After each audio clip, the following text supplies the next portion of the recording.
Y'all need to listen to this. Listen, just... Oh! Cracking a cold one.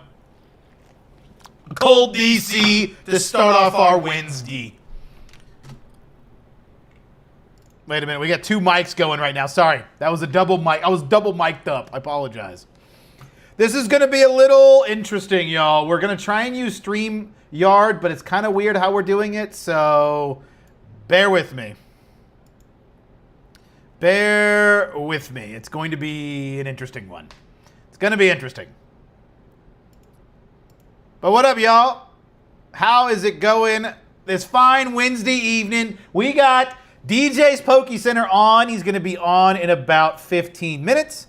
And then we have a lot of bulk to go through. We need to do some listings. We haven't done any listings, but I also have some incredible bulk that I got in that I'm excited to show you guys. So it's gonna be crazy. We just put the deposit down the Fizzbacks. We finally were able to announce it in the video today, which was very fun and very exciting. What up, Razor? You were first, double mic'd up on a Wednesday. Absolutely, Cameron. Congrats on the Fizz match. I appreciate it, Razor. Yeah, it's pretty exciting. I'm pretty hyped about it. It's going to be pretty cool. I am very anxious to get it. I'm excited to get it and to start messing with it. I'm going to come downstairs real quick and grab this bulk that we picked up yesterday because I want to show it off later. We picked up our very first bit of One Piece cards, One Piece bulk, Pokemon bulk. Oh my God, I don't know how good the One Piece bulk is, but I can tell you right now, the Pokemon bulk is disgusting.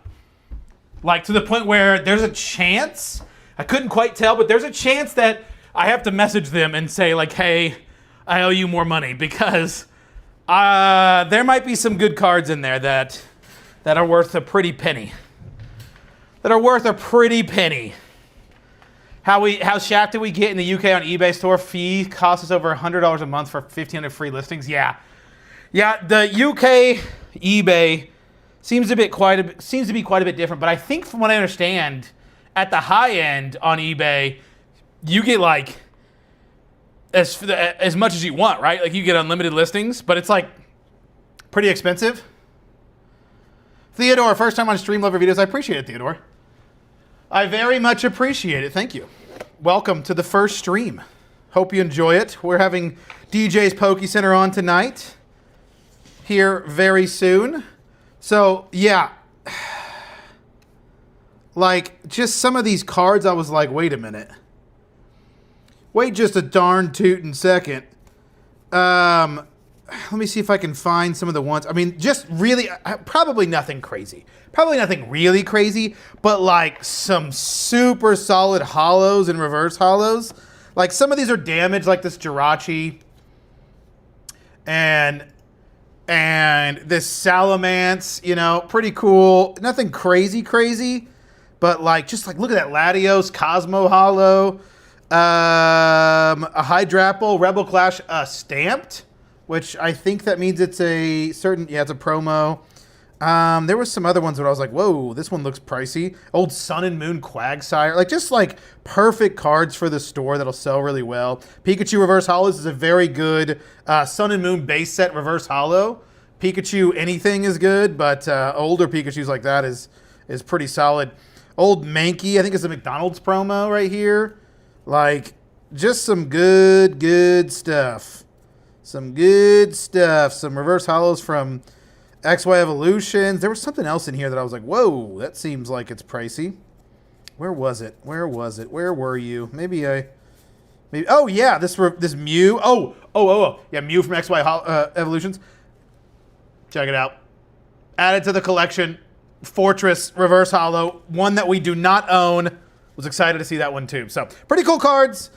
We got some bulk for our whatcha-who's-it, One Piece. So that was cool too. So really cool stuff that I'm excited for, that I think you guys are going to be excited to see later in the stream. We'll do that after we chat with DJ's Poke Center, and we'll get some of these listed.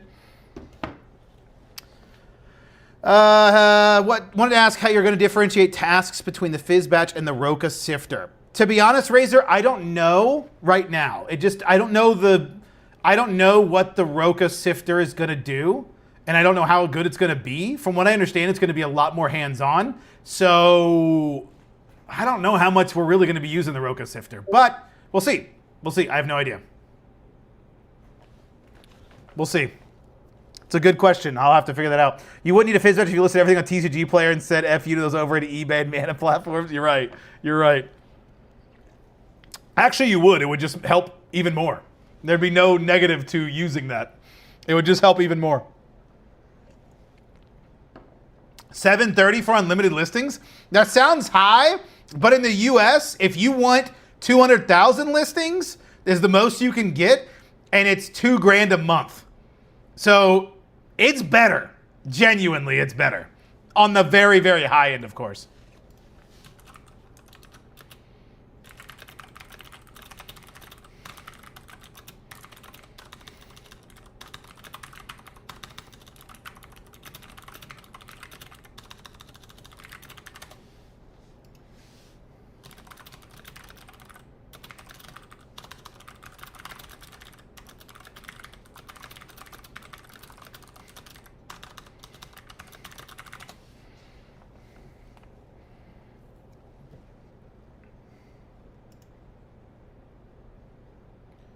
But yeah, I'm excited.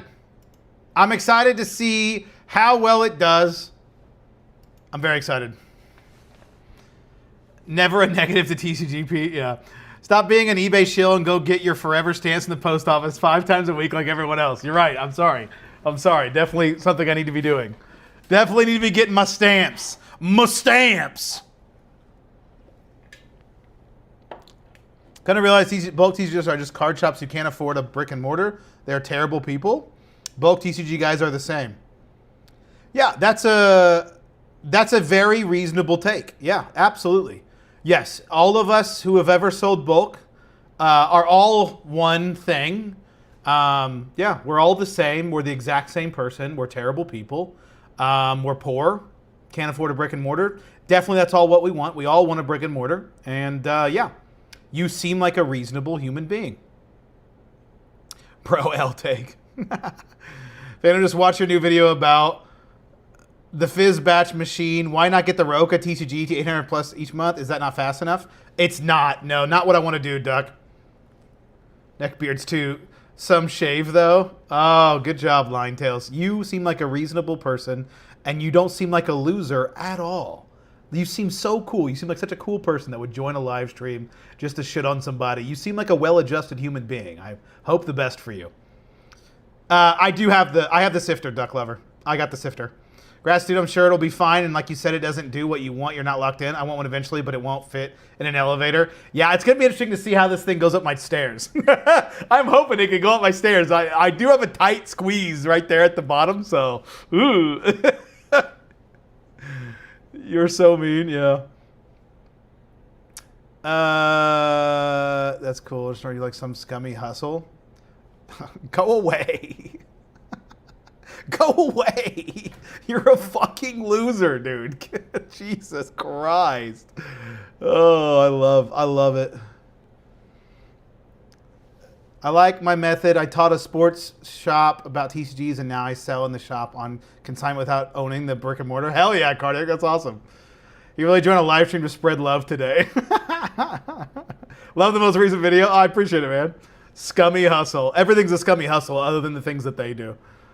He's a loser who will never get anything in life, and so he has to bring people down because he wants to bring them down to his level so he can shit talk them so he feels better about himself. He wants to bring others down so he can push himself up. It's the classic case of a loser. They're just scalpers? Brother, you need to learn the definition of words. Thinking of getting one? I'm not that big enough to hold 2.5K bills per month? Yeah. Well, don't get one if you can't do that. Blood sold his bulk for $1 1,000. Yeah, he's real salty about it still. I want a brick with some mortar to throw at the TCGP haters. There you go. Mike, go get him. Go get him, Mike. For 10 cents a card. He's providing a place for players. Oh, so if you're rich enough, then it's fine. It's when you're poor, then that's the problem you have. If you're poor and you can't open a brick and mortar, there's the problem. Like, it's totally fine if you sell bulk. It's totally fine if you sell bulk if you have a brick and mortar.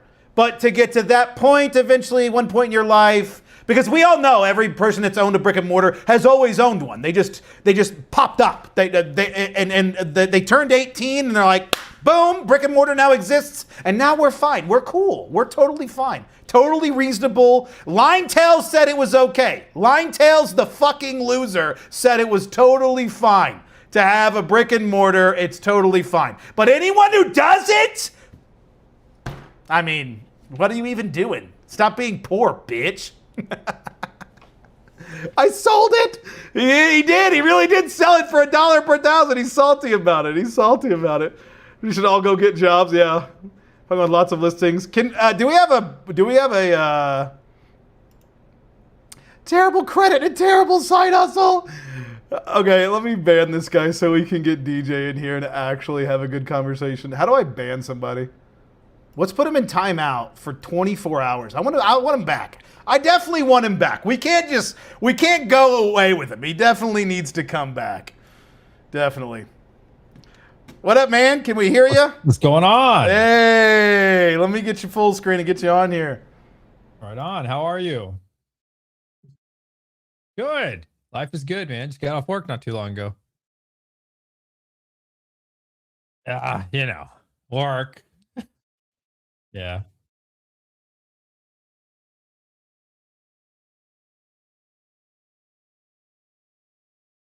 October. Yeah. Yeah.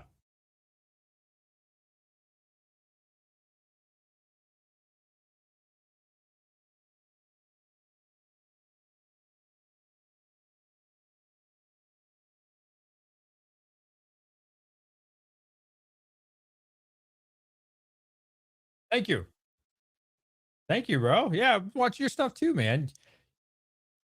I don't know how you do it with the bulk stuff, man. You gotta tell me about that. Yeah. Oh, I might have been muted during that whole time. That is unfortunate. Oh, really? Oh. I just gave the intro to DJ, and you guys only heard DJ's reaction. This is DJ Pokemon. This is my take 2. DJ's Poke Center. He sells sealed Pokemon, talks about sealed Pokemon and investing in markets and everything Pokemon business on his channel, DJ's Poke Center. Welcome to the stream again. Take 2. Thank you. Even better the second time. There you go. Not muted the second time. Even better.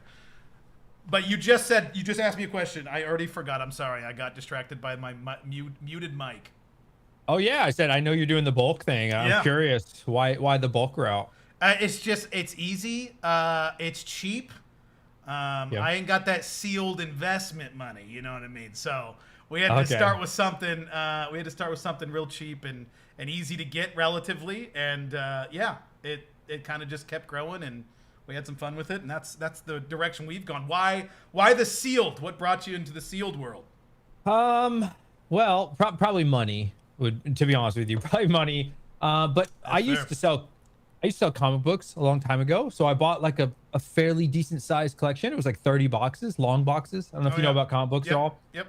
And I was like, man, I'm going to buy this. I think it was $2,000. And I was like, I'm going to sell all these one by one, and I'm going to make, $2-3 grand profit. And I sold about 7. And I was like, oh yeah, this sucks. Cause a lot of them were 25 cents, 50 cents. And I was like, yeah, no, I need to feel it.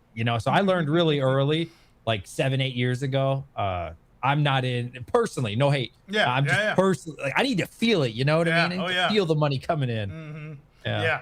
Definitely more impactful when you sell a booster box than when you sell, a $2 card for sure. Do you sell on TCG, or where do you sell primarily? Mostly eBay. I'd sell on a website called Manapool as well, which is basically like TCG Player, but for Magic. Okay, that's cool. So a little bit of both. Yeah. I know I've been watching Rob. Yeah. CNA back in the I still watch him, but a lot of those guys, they've definitely done it big with bulk. Yeah. Yeah, they're more focused on the single side and the bulk side. So yeah, it's definitely a different world from the sealed, but I'm excited to learn about the sealed. It's one of those things that I wouldn't necessarily say intimidated, but it's a world in which that, like, one of the things, this is so stupid, one of the things that has always scared me away from sealed, I don't know what boxes to put it in, and I have no idea how to ship them, so I'm like, that's been like, it's the dumbest thing to not do sealed for, but like that to me has been always like, I don't want to play that game. Tell me how you ship this stuff, because there's all different sizes.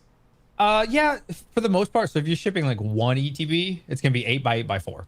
And if you're gonna do 2 ETBs, 8 by 8 by 8, 3 ETBs, 8 by 8 by 12, right? And so like Brian, he has full videos on this. Like, I recommend these 15 boxes, and like one video will tell you everything you need to know, to be honest. Yeah. And I will say it's tough though, man. Like, really expensive, like for sure. Like just in boxes. I mean, my first order I think was like 2,000.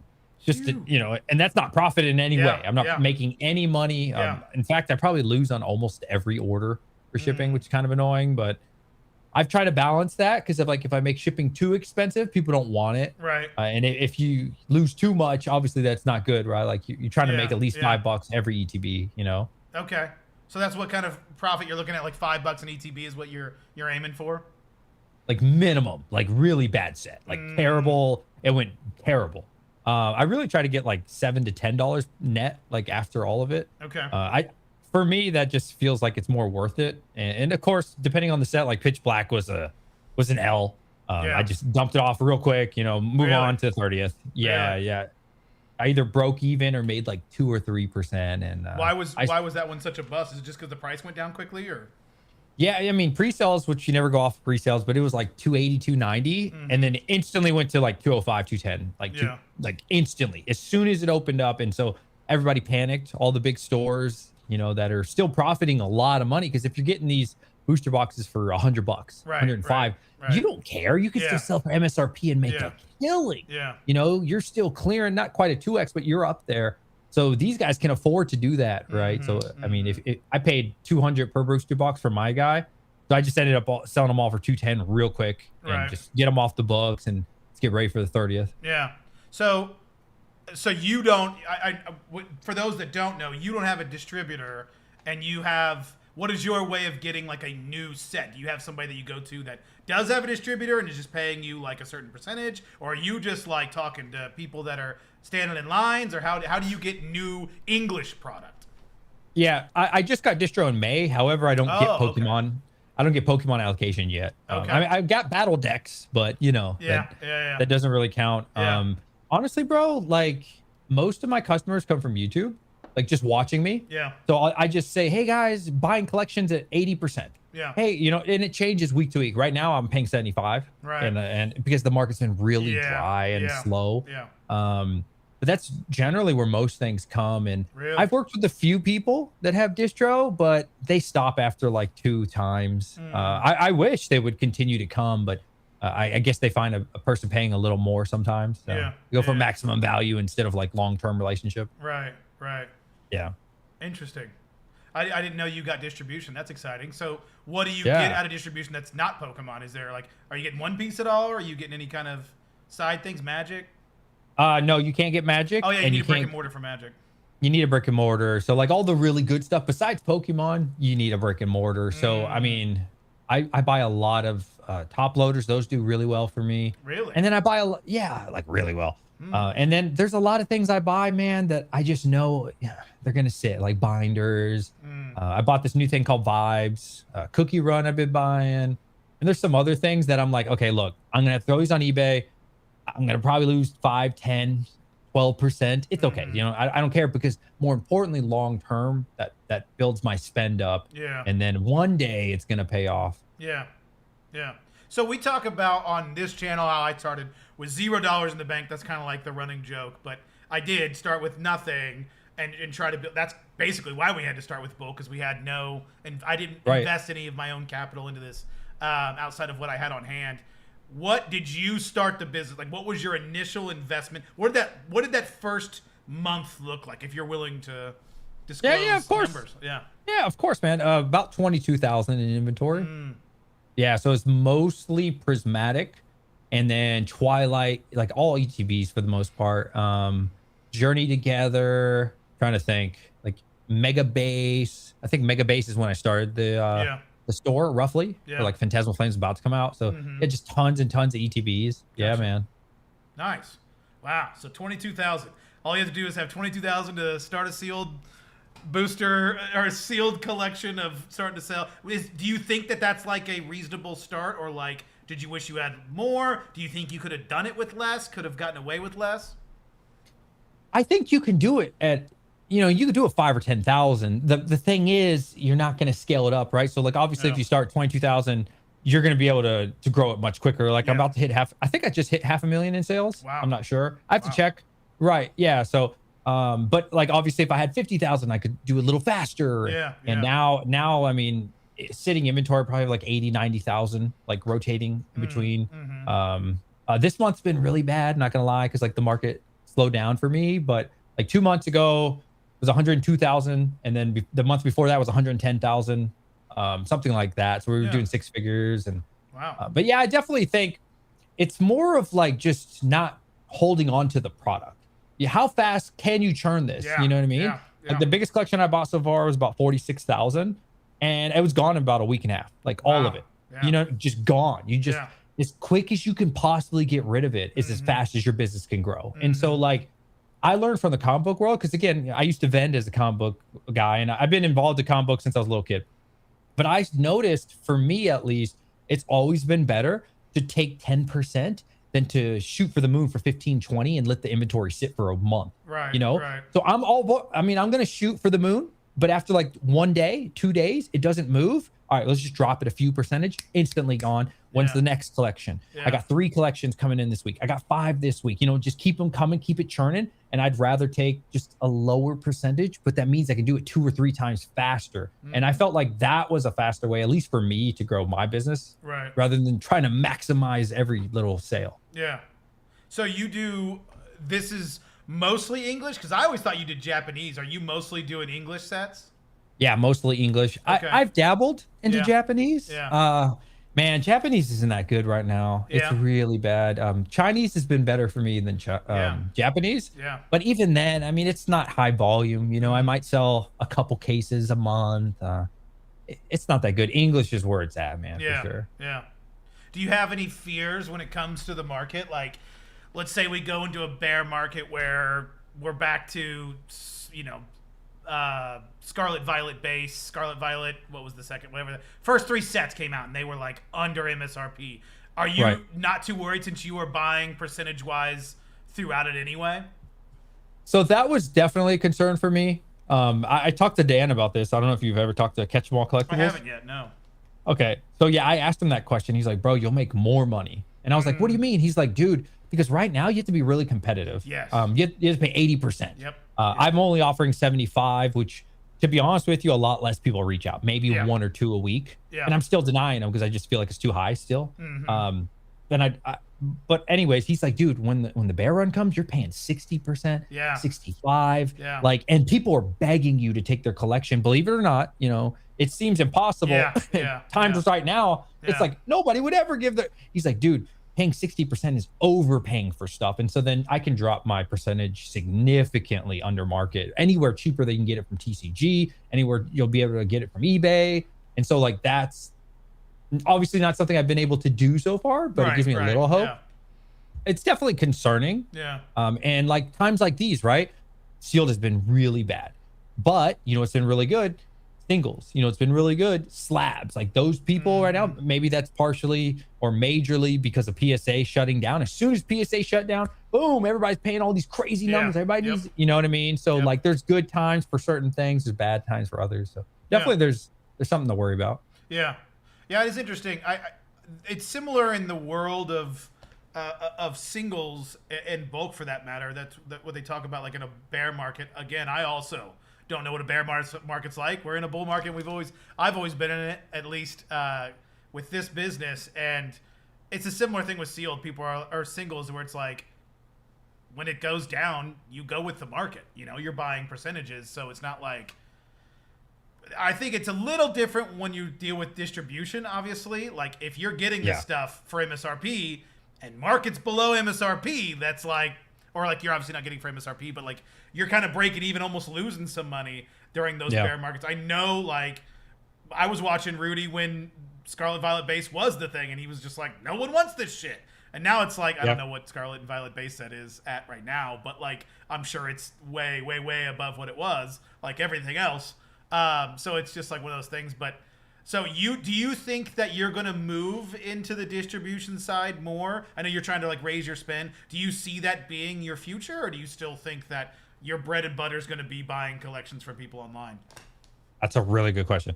I hope it's the distro side. Yeah. Because I would love to be able, like, it's really risky, to be honest with you. Like, when people hear, this is what I've seen from commenters, they think when you're buying at 80%, like, dude, you're making 20% profit. Yeah. But they don't really understand the amount of risk. For example, I got scammed for an Evolving Skies, I think a month and a half, 2 months ago. Really?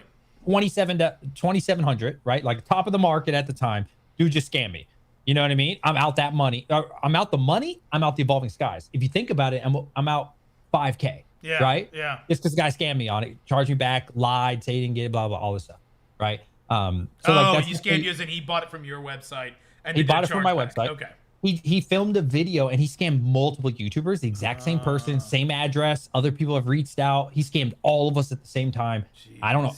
To my knowledge, 5 YouTubers, but who knows how many people who aren't YouTubers he scammed. This dude, probably tens of thousands of dollars he just stole from everybody.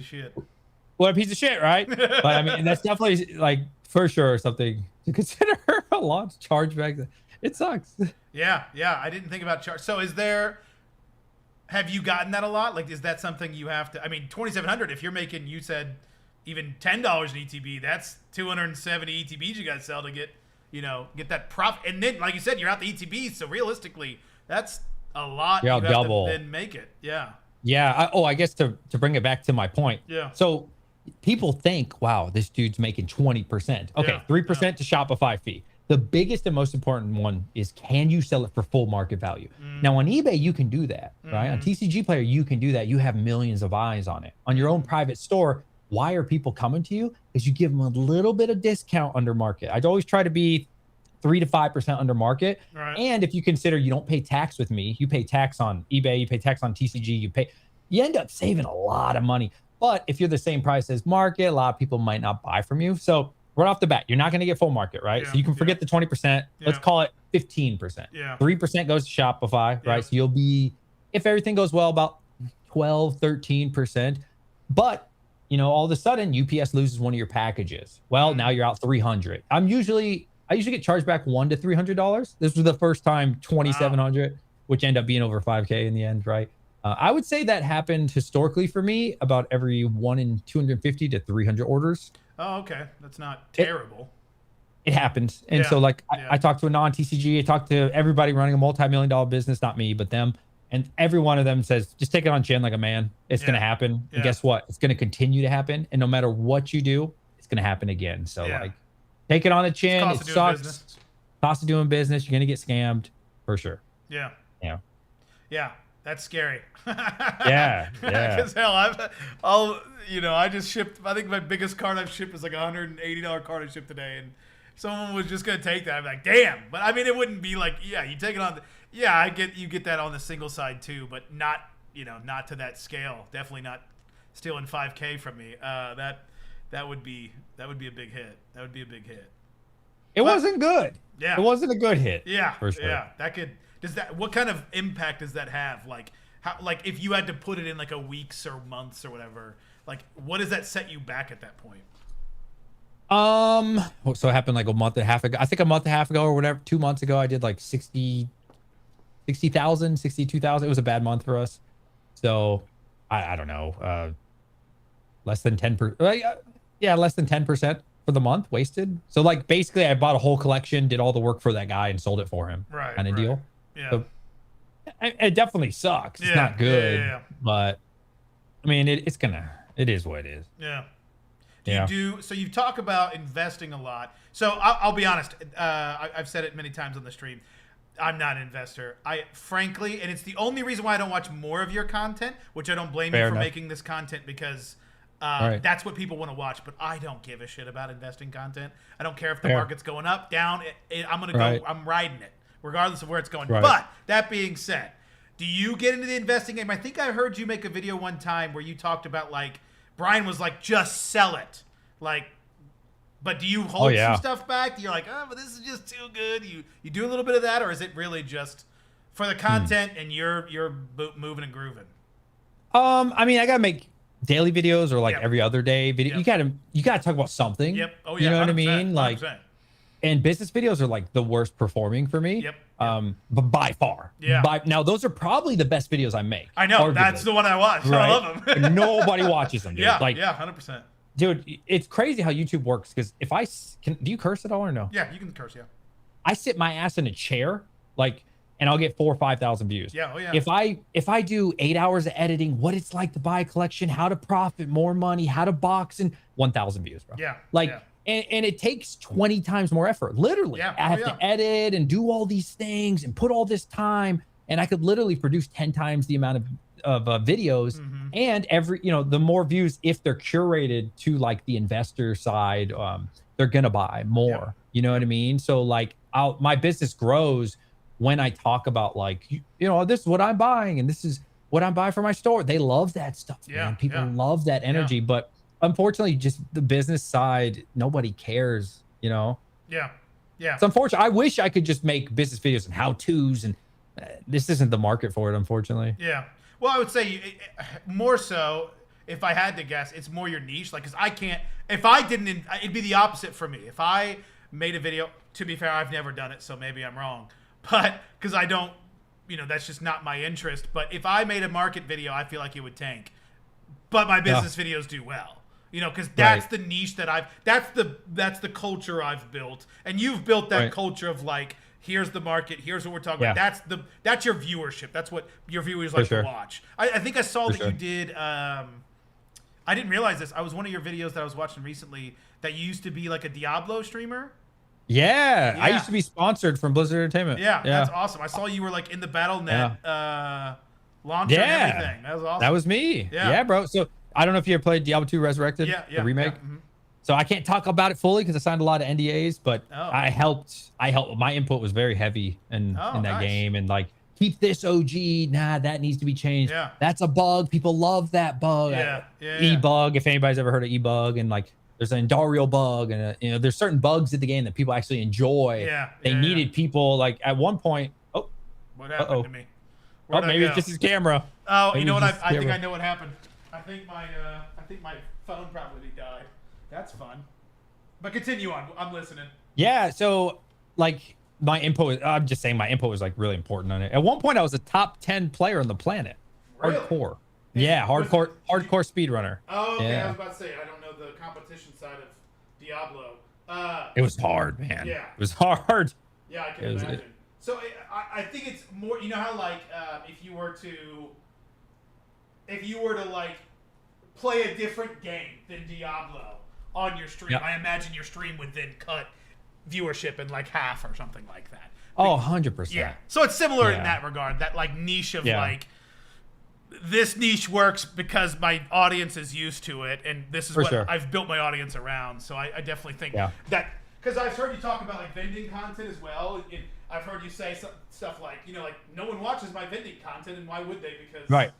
And why do I need to make it? I'll spend all this time going vending and go do all this work when I can sit at home, sit in a chair, and talk about the market, and I'll get, not only will I get more views, but I'll also get more people reaching out to me. I'll get more people buying product. I'll get more things for the business that make way more sense than to make a fun edited vending content, something like that, Dude, let me tell you, it's funny you say the vending thing. So vending is super fun. Like, I enjoy it. I love it. I'm really good at it. It's great. But it's everything before vending. It's everything after vending. It's how it makes me exhausted, because this is just a side hustle for me. You know what I mean? It's like a side business. It's not something I do full time. So I'm just exhausted when I get there Monday at my work, and it affects my career, and affects, and the biggest day I ever had vending, probably like 12K, but that was like, I had to sell everything. I was done vending. I was like, I'm selling all my singles. I'm selling all my slabs. One guy came around. This is when PSA shut down, and they're paying 90% for everything. So he bought my whole booth. I was like, 90%? He's like, let's do it. 90% is a steal. So that's an anomaly, but normally I'd say, I might make 6K in a day, which is good if you haven't established yourself online. But at this time, I had already done, 17,000 on just one single day sealed.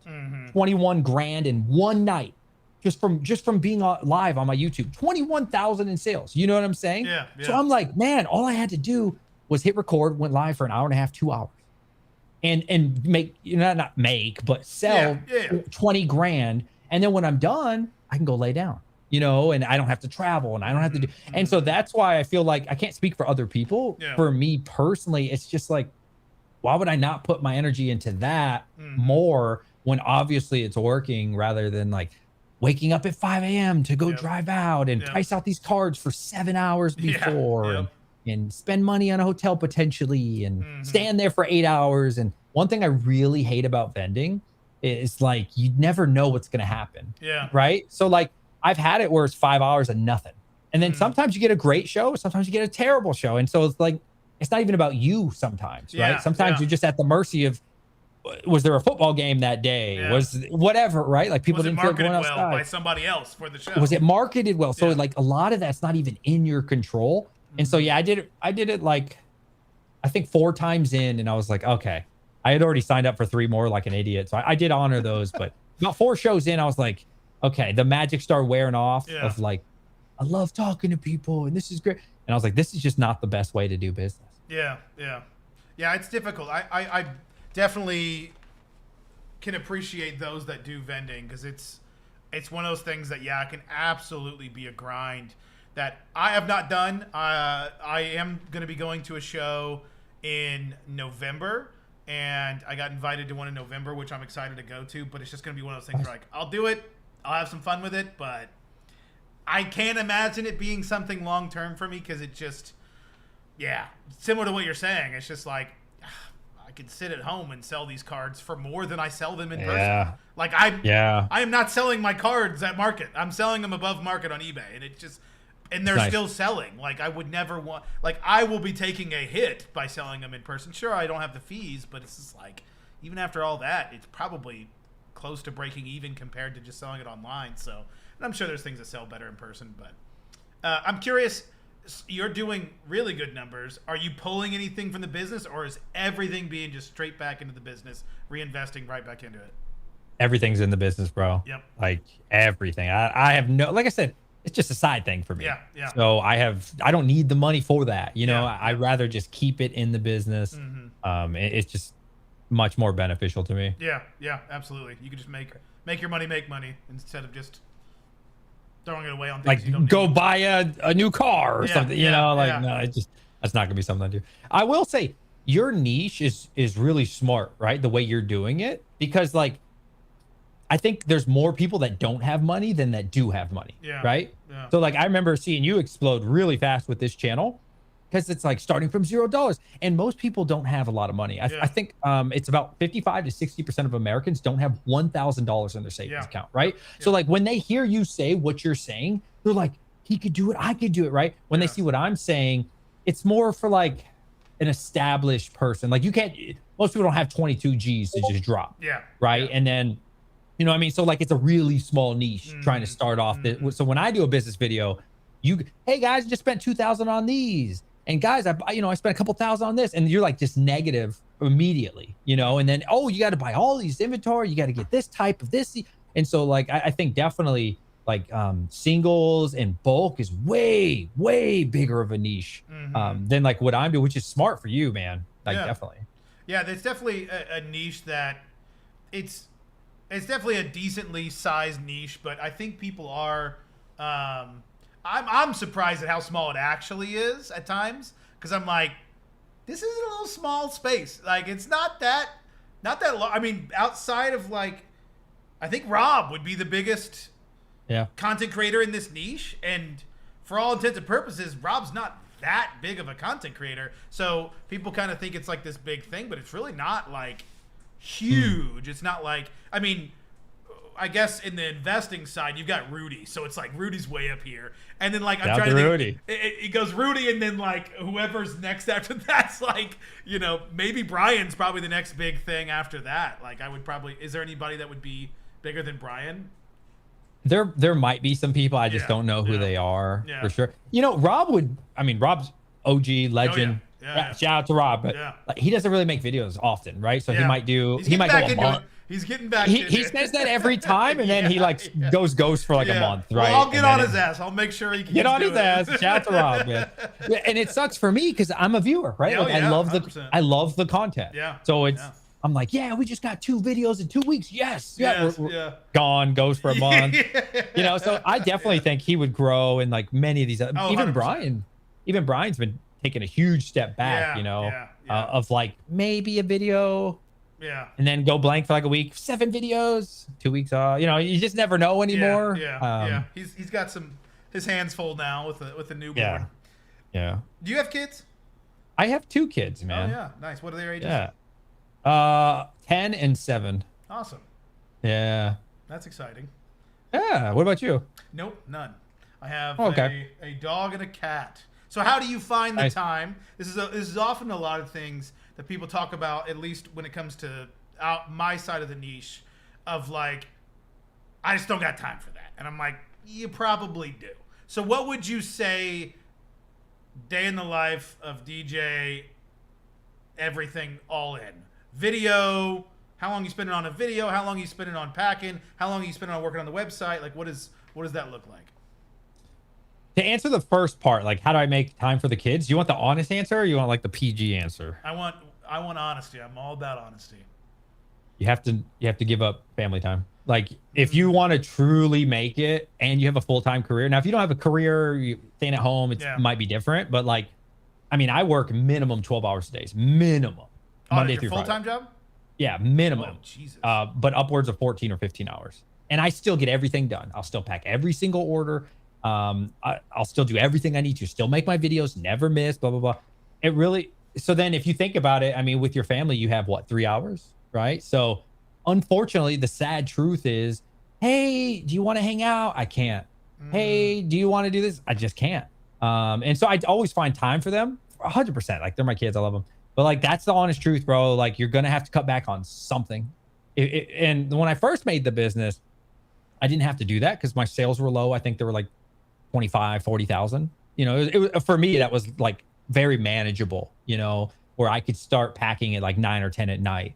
But then it became crazy, like I said, $19,000 on like a Saturday. And bro, that takes me forever to pack. I'll stay up till 3 o'clock in the morning. And then the business just kept going and going. And then, dude, I might get 15 orders, which is difficult because it's not like grabbing one ETB, right? Yeah. You might get a Blooming Waters with 3 ETBs, with 4 packs, with some weird shaped acrylic. And like, how do you? Yeah, no, thank you. I like my singles. Right. So it's challenging for sure. And then like, oh, I don't have the right box size. I mean, I figured all that out now, right? But like, it's quite the challenge for sure because you don't know what you don't know. And so, to be honest with you, most people are way too lazy. They watch Netflix, they watch whatever they're watching, all these shows. They're just feeling sorry for themselves. Dude, if you want to do it, you're going to do it. If you're not motivated to do it, you just won't. That's how I look at it. Interesting. I think you're the first person I've ever met in this space that admitted that they took away family time. That's oftentimes like, I would never take that time away. And not to say that I've never taken that time away from my only family I have to spend time with is my wife, other than like my normal family, like my brothers and my family. But I'm not so busy currently that I have to ever like take that away. But I have, like there's probably times where like normally I might just hang out on the couch with my wife, but it's never like this is specific time I took away from me and my wife. But that is oftentimes a lot of people's like non-negotiable. So it is interesting that you say that. I don't think that's. I think the honesty is refreshing because I think a lot of people probably do sacrifice that and don't either realize it or aren't willing to say it out loud. But that's interesting. I'm a straight shooter, man. I always say my numbers. Like I do my monthly. This is what we did for the month, and then I'll do my quarterly. I always tell my numbers. This is exactly how much I netted. Like 2 months ago was 15,000 profit. Month before that was like 17,000 profit. I tell you, and then last month was really bad. For me, it was like 7,000 profit, right? So like I always tell you, and I'll tell you right now, this month's gonna be terrible. It's probably gonna be like 3,500, 4,000 Yeah, profit. yeah, yeah. It's been a really slow month for me. Yeah. But like I'm always gonna tell people like up front. Yeah. I try my best. No, I'm the same way. I Yeah. just I very much run that, and I like that authenticity of like, you're gonna get it. Like if I feel a certain way, or I that this is how it is. I Yeah. just announced that I bought a fizz batch. It's a sorting machine, and I'm like, if I fucking hate it, I'm gonna tell y'all. Like Hell yeah. they might be helping me, but I'm gonna I'm not gonna throw them under the bus. But I'm gonna be like, if I don't like it, I don't like it. So like I'm the same way, very much like pure honesty. Oh, I lost track. I was just gonna ask you a question. Hiding the numbers Yeah.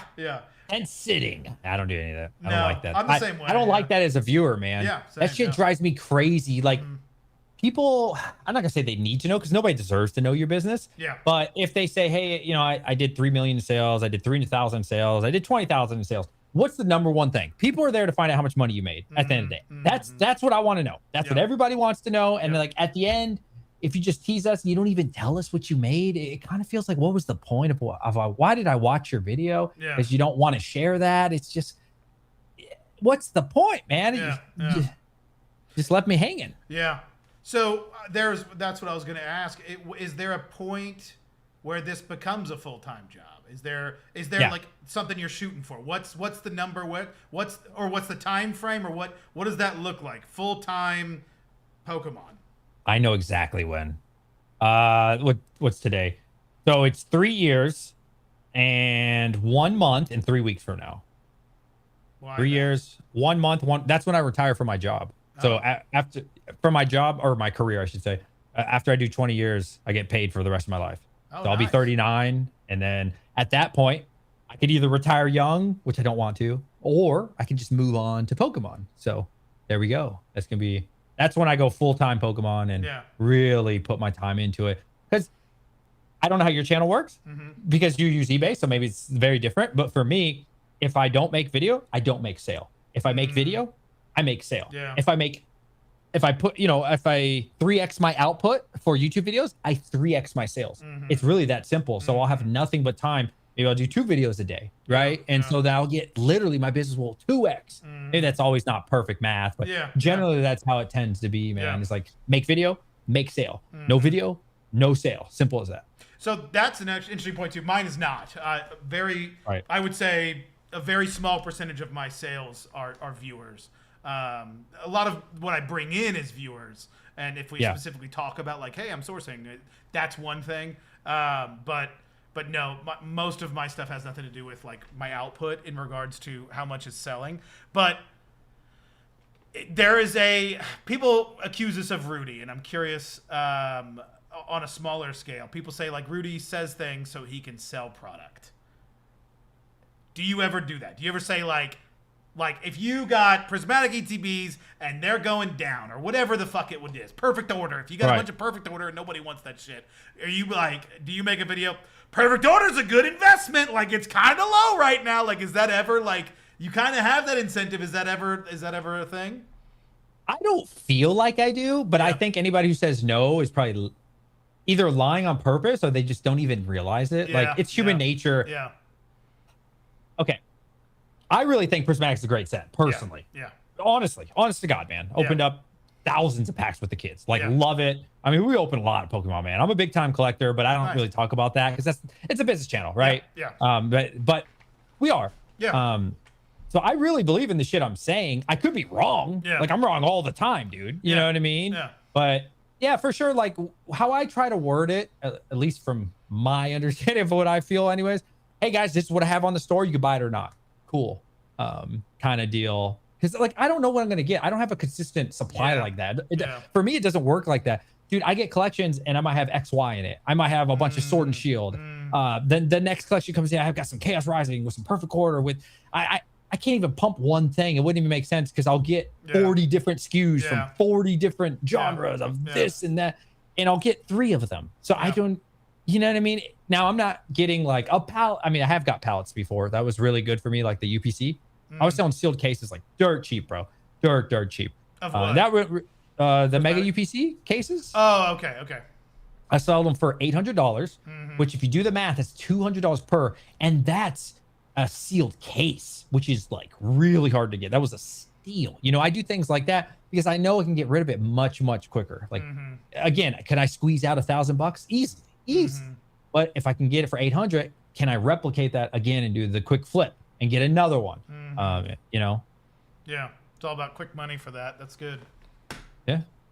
So it's all about the churn, bro. The churn. Yeah. No, it's fascinating to think about in regards to, your content.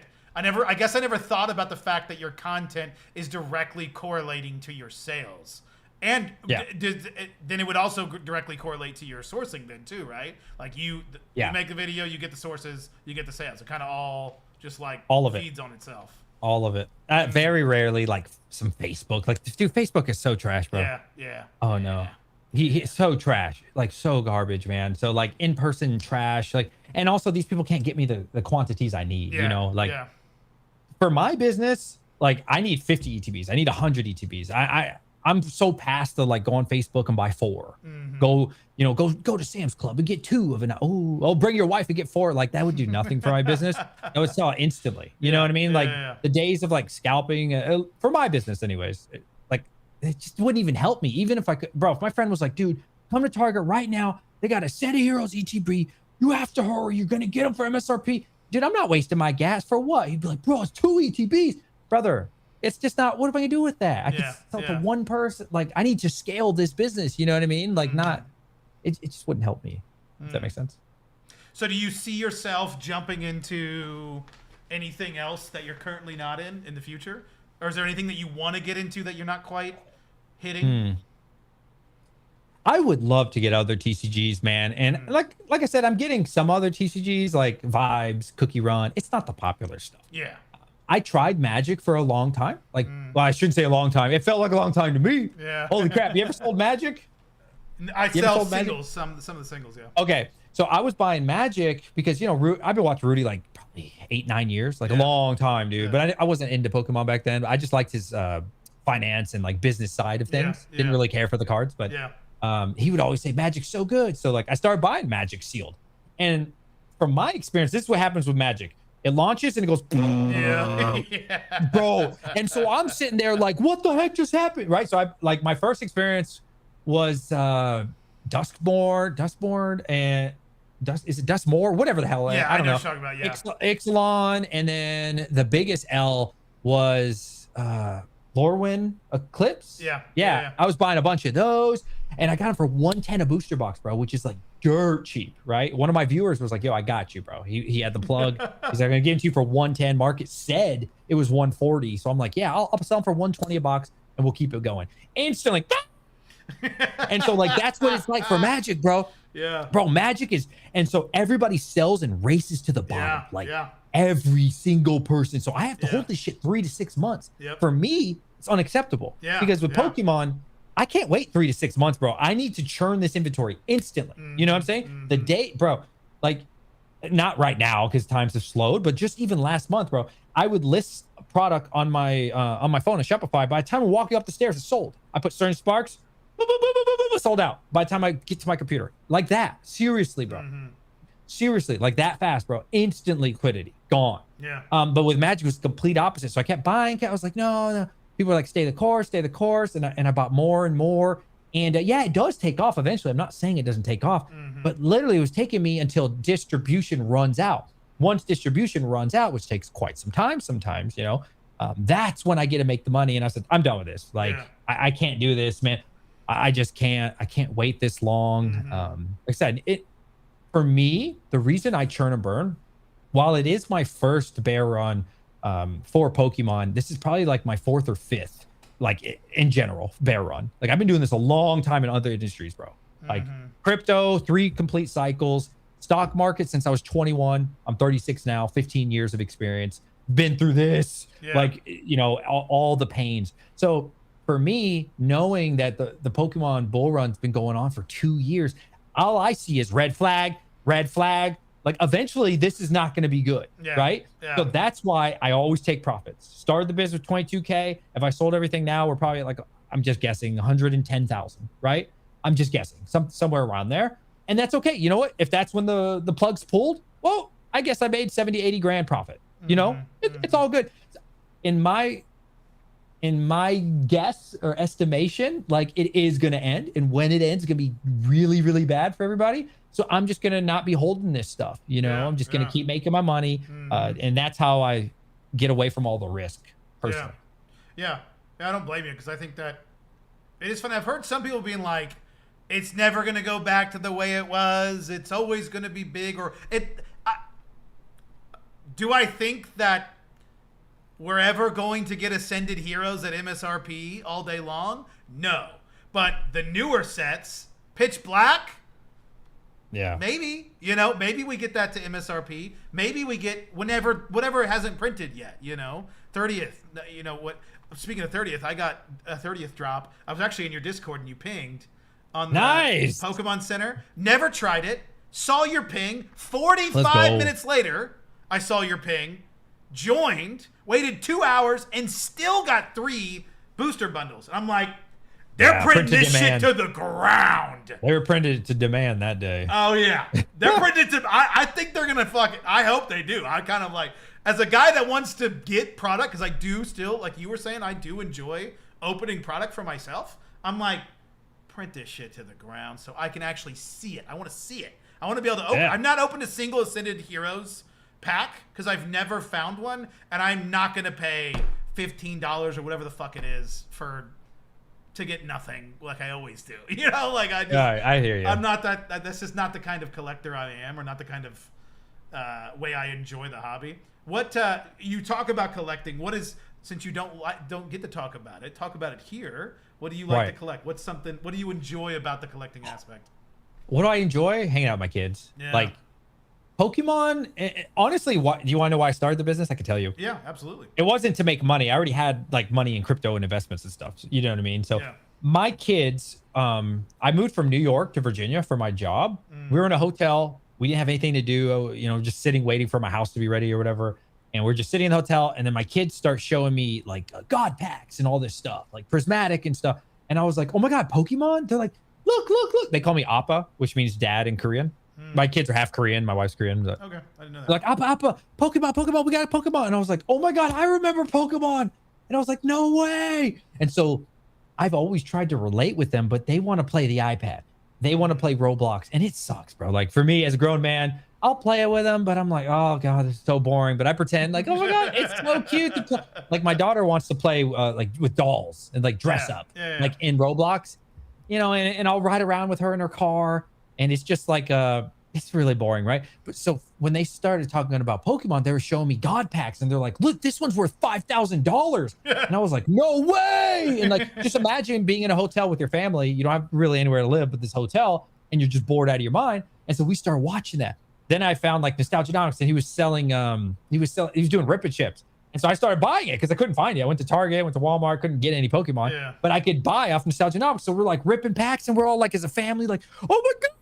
We didn't hit anything big, but we're just like, oh my God, this is so cool, you know? And I started to remember my dad and we used to collect sports cards. We did that for years, man. That was some of the best memories of my life. Football, baseball, basketball, all this stuff. And I don't really like sports anymore as I've gotten older. And I know my kids don't like sports. Like it's 2026, you know what I mean?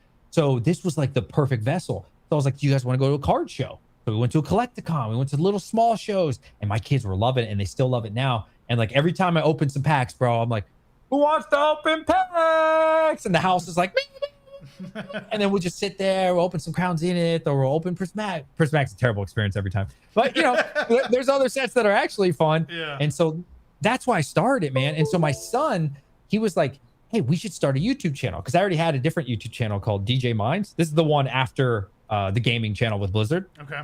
And that was on the downhill, bro. Like crypto mining was dying. I already knew it was dying.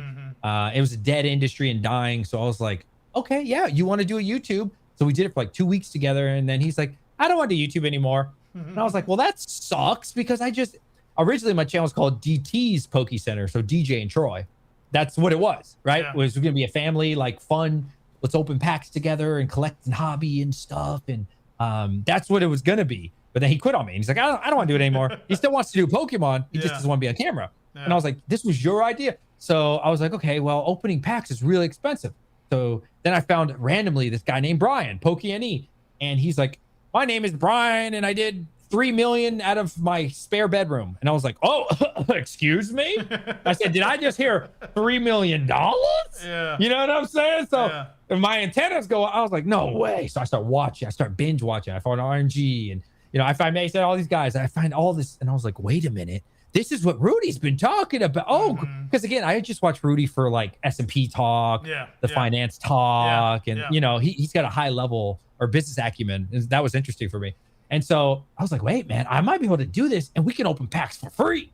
So that was like the intention, was just to be a dealer. You know what I'm saying? And just open up these packs and I might profit $20 and that's our spending money. But then I started realizing, wait a minute, I could actually do this. And we're kind of here now. Yeah. That's awesome. Yeah, that's a cool story. It's cool to know. I mean, I similar watch Rudy more for his business talk, like the S&P and kind of like the real, I say that very cautiously, the real investing side, like the traditional investing side of things. And that's what I've always enjoyed of his content. But it was always interesting to think like cardboard can be investing. So what so I don't know if I fully caught it. You don't do any investing, or you don't do any kind of like holding of anything? Are you familiar with swing trading? I'm not, no. Okay. At least in like the stock and crypto world, like there's like day trading. It's like flip. This is how my mind works. I mean, I have a very useless business degree. And like I said, I've been doing this so long in other industries. I just know these terms. So that's how my mind works. I'm not saying you guys need to use them, but there's either investing, which is like very long term. Then there's just like churn and burn or like day trading. And then in my mind, there's swing trades. And like I've been doing more swing trades with my Prismatic. Like I think it's so cheap. Prismatic Evolution ETBs at 160, 170 bucks. It rotates out in 9 months. One of the most popular sets ever, which freaking maybe not started the boom, but like was the biggest peak of the boom. Like hello, screaming by. It's got the most expensive card in Scarlet and Violet being in the Umbreon. What do you think the price of a God pack is going to be like when it rotates out? To me, it's such an obvious play that like I just been buying cases and throwing them in one of my storages. Like so.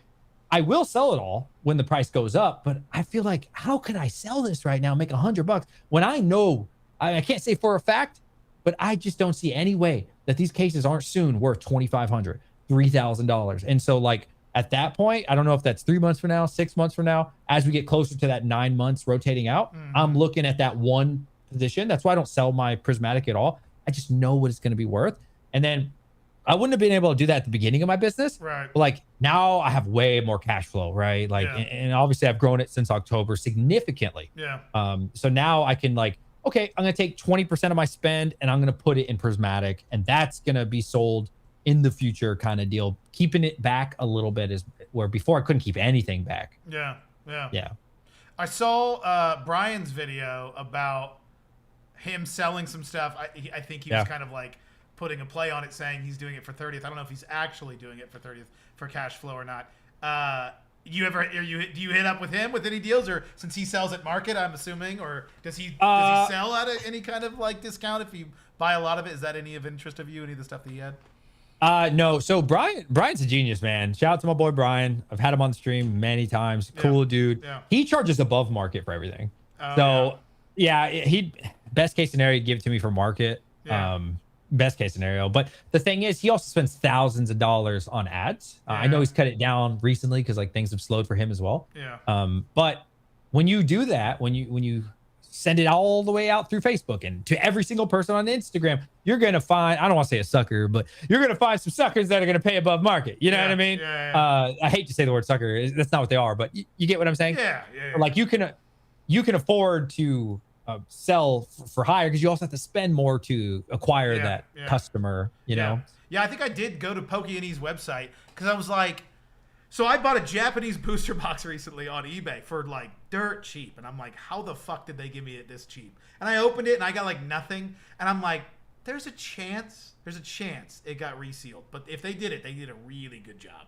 Like they really kicked ass if they did reseal it. But there was no way for me to know. I have no idea. I have no idea if that was. So I was like, how do I get Japanese product that's not on eBay. So like kind of like an ignorance thing of like, so I was like, that's when I was just like, I wonder what Pokey sells it. And I saw his price. I'm like, holy shit, I'm not buying from him. He's way above market, or at least what I was looking at. It was like $20 or $30 above market. I had no idea he sold above market like that. I was like, damn, bro's getting real good margin on that if he's getting it for below market.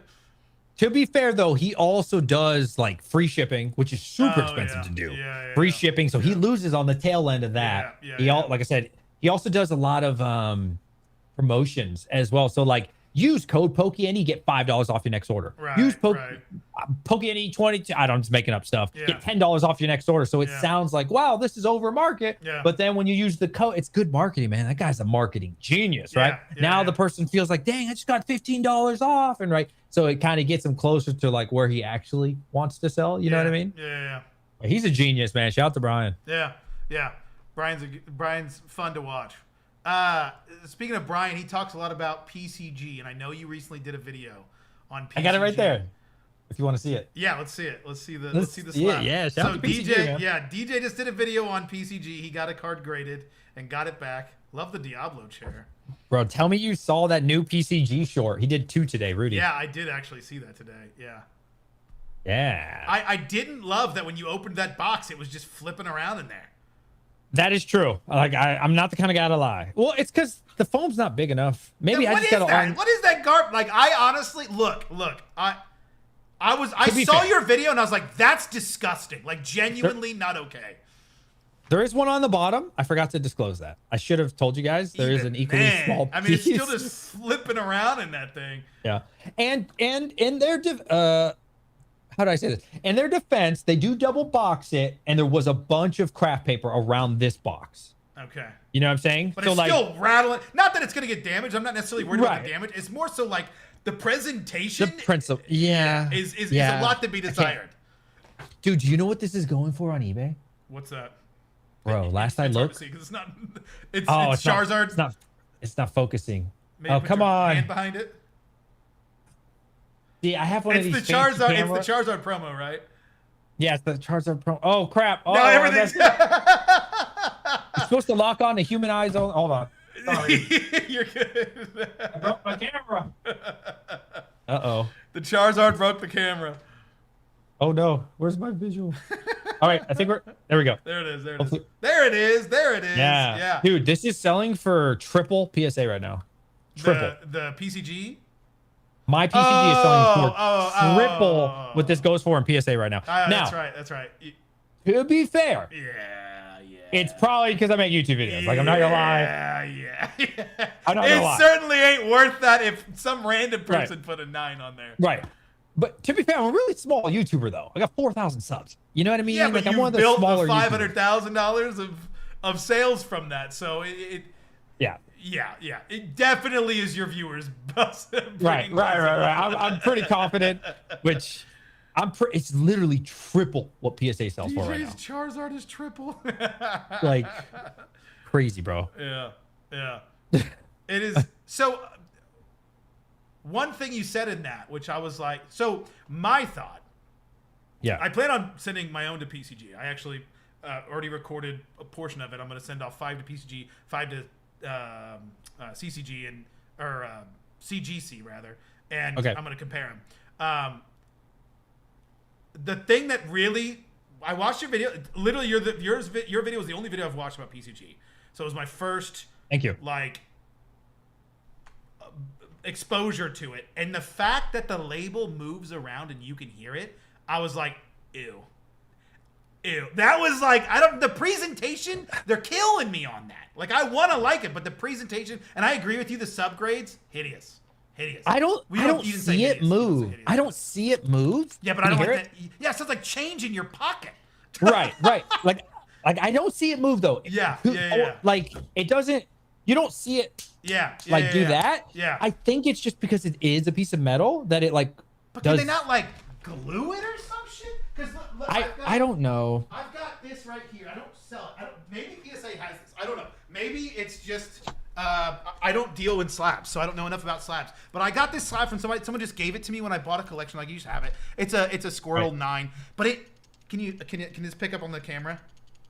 Oh wow, it does. It's like I'm like, I can't sell this. It's fucking moving, and I can hear it clicking. Like, I don't want to sell it because someone's gonna get this and be like, "This is dog shit. It's moving around." Like, I know they move around, but it full on like clicks. And it just feels so cheap to me. Is that PSA? Yeah, this is PSA. PSA 9. Oh my god, do all PSAs make that sound? I don't know. Somebody tell me. Does this always rattle? Man, this is yeah. scary. Now you got to go get one. Cause I have tag. Let me go grab tag while you're grabbing that. Bro, this is scary. Tag is absolutely I never even thought to like try a PSA. Yeah. Rattle that around. See if it. All right, let me not do it with the gray. Yeah, don't do it. Let's do a CGC. Yeah. They all do it. Wait. No. I haven't done it. I haven't done it with tag. Wait. Does tag do it? Tag doesn't move. Tag doesn't move. Tag don't move. All right, PSA. Yeah. Oh, wait. Tag moves a tad. It's not nearly as noticeable. That is so funny. I didn't know that. I feel bad, Rudy. I feel bad. I'm sorry, Rudy. Dude, it's not just it's not just PCG. It's literally this is CGC. This is CGC. That's worse. Why are we paying for this? What does grading do? That's terrible. They all do it. Yeah. Why? This could be a viral video clip now. Dude. But tag? Okay, tag still does move around, but it's not nearly as loud as this PSA right now. Yeah, my PSA is probably the loudest one too. What would you say? How is it compared to PCG? How loud is PCG? I could put them side by side. Yeah. Grading culture exposed. I just don't understand. Isn't the whole point is that it's supposed to stay pristine? And if it's moving around, I mean, I'm not saying it's damaging the card, but it just feels cheap to me. Dude, when you hold a PCG, I'm telling you, like, you are gonna feel quality, man. Have you gotten a tag slab? No, I've held them. All right, listen real quick. PSA, PCG. That's louder. It's definitely louder, but it's also a piece of metal. Yeah, to be fair, it's also a piece of metal. But dude, interesting. PSA is so cheap. Like, if you look at the back of your PSA, I mean, the thing around your card, like that inner square, at least on the back side, that is such a cheap piece of plastic. Dude, this is thick, man. Have you seen what PSA has been doing with their slabs? It's almost like there's a penny sleeve in it, but it's not. And it's like wavy. Yeah, I saw it. I hate it. These come with them, but they're not wavy at least. Oh, do they not? Like, because in the back of some of the PSA slabs, the new ones, they like, you can't even see the real back. Like, it looks terrible. I seen that. Yeah, they're putting penny sleeves in now, aren't they? I don't think they're sleeves. The video I saw, it didn't look like it's an actual sleeve.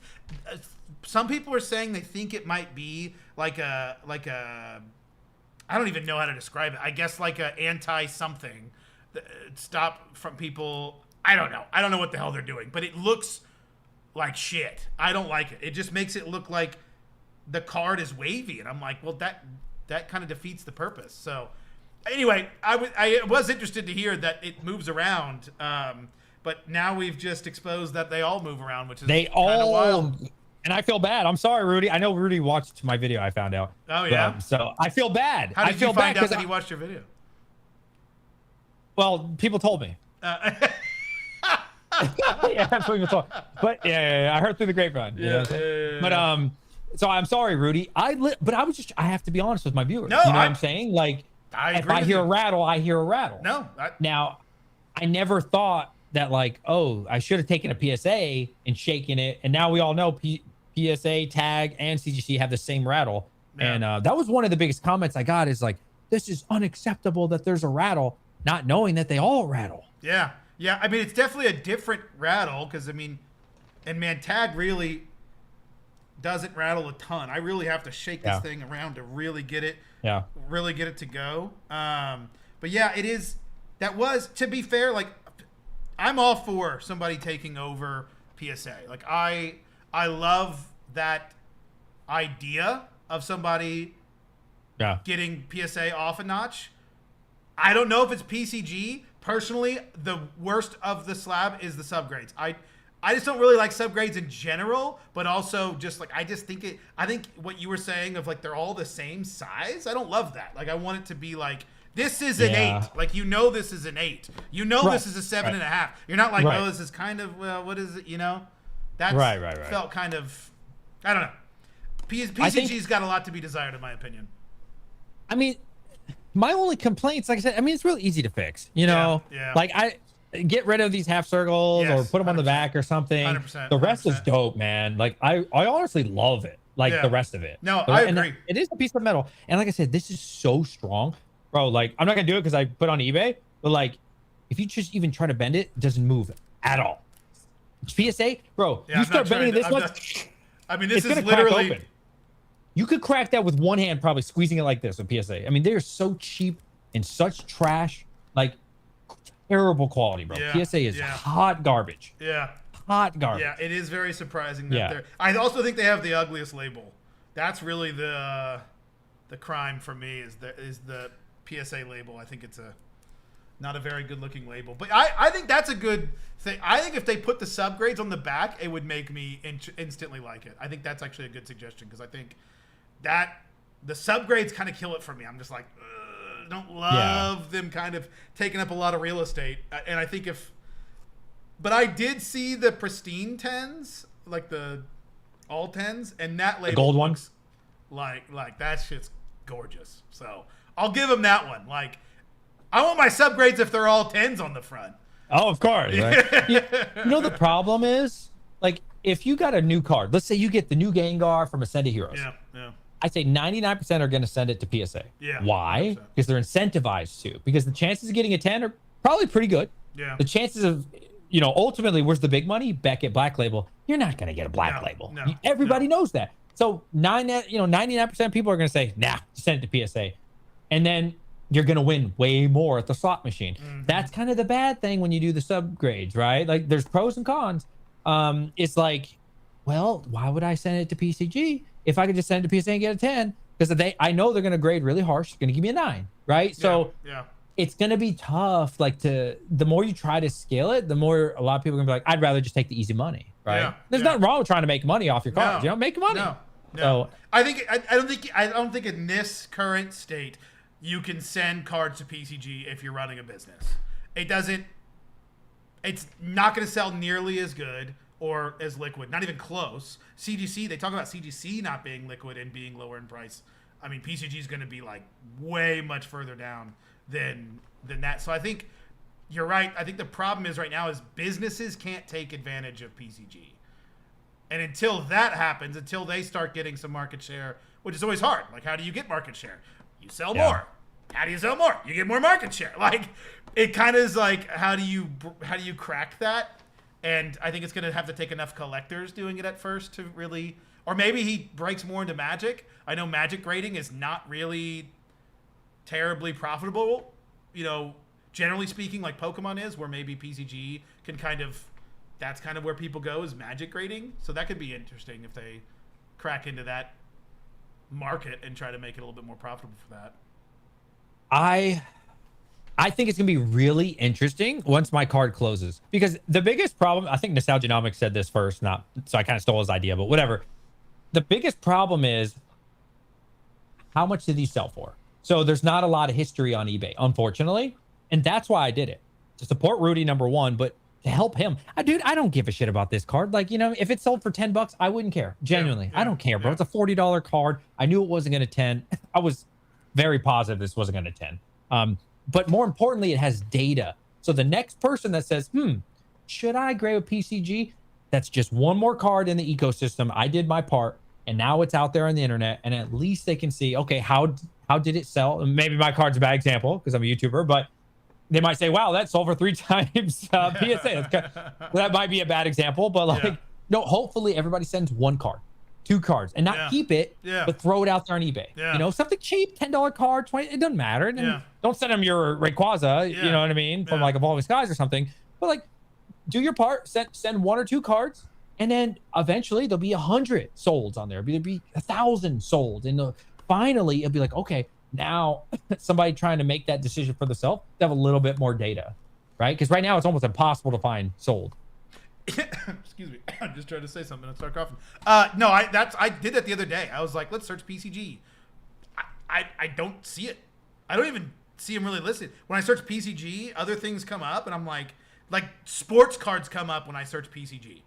And I'm really? like, how do I find Premier Grading Company slabs? And I genuinely was looking for a while and could not find them. And I'm like, if you want to find them, you have to type right at the moment. You have to type out Premier Card Grading. I think I searched that, but I think I might have spelled it with an E at the end of Premier, or it was like, I think, what was it? I think I checked the sold listings. It was like, is anything selling? And I didn't think I saw anything, but that might have been, again, when I searched Premier Card Grading, sports cards came up almost exclusively, because I think there's like Premier, the word Premier is in a lot of some of the sports cards, so that's what gets brought up instead of Premier Card Grading. And then, so for what I did for my eBay listing, again, mine's just to help out the ecosystem, bro. Like, I'm just a small tadpole trying to help out. I made sure to put Premier Card Grading and PCG in there. So hopefully, because a lot of people weren't doing that. A lot of people were just typing out Premier Card Grading. And I think the reason they're typing it out is because there's like a fake PCG out there. Have you seen those? They look just like tag slabs. So there's a copycat that looks identical to your tag slab. They sell those, like the one that Tags uses, like in China, and you can just insert your card and just close them. So somebody just made a brand and he called it PCG. So I think that's why people write out Premier Card Grading, because of, if it does show up in your search, it's the fake at home one guy or one little small company called PCG or whatever he's doing in his bathtub, you know. Interesting. He's definitely getting more. I mean, I've seen the website. They're definitely getting some good numbers, and it sounds like he's growing with the PCG side. So it's definitely exciting. I definitely am all for somebody taking some market share, because I also hate PSA. But as a business, when they open back up, I'm going to use them, because of course I kind of have to. I don't have a choice. But yeah, I think I'm going to try and do a video on that just to see. I'd like to compare and contrast and have some things to look at. But that was exciting. I watched the video, and it was fun to watch your video. That was one of my best videos, dude. You know what's crazy? I'm pretty good at YouTube. I've been doing this 11 years, not this channel. Like, I've had many channels. Like, I know what I'm doing, right? I know what's going to be a hit and what's not most of the time. Not always, but most of the time you kind of know. I was like, this is going to be a 10 out of 10 video. This is going to be my worst video ever. Because I didn't say like the PSA killer. It was like Premier Card Grading honest review, some shit like that. Right. And I was like, nobody going to care about this shit. Number one, instantly. Like, and I was like, and I was like, no way. And I think I uploaded it at like 10 o'clock at night or 9 o'clock at night. I woke up and it was at like 3,000 or 4,000 views. And I was like, what? And I was like, no way. And dude, everybody's blowing up my DMs. And, you know, oh, I heard Rudy saw it through the Grapevine or whatever, through like Patrons and shit. I'm not in the Patreon anymore. I used to be, but like I heard word and I was like, no way. And then like they reached out and they want to come on the channel at some point. We're trying to make that work. And not Rudy, but like PCG. I don't know Rudy. I've never talked to Rudy, but they want to come on and explain it. 'Cause I was a little harsh, but I didn't feel like I was harsh. I felt like I was honest. It's very important that you know these things. Honestly, I watched that video and I'm like, if I made that video, it would have been a lot harsher.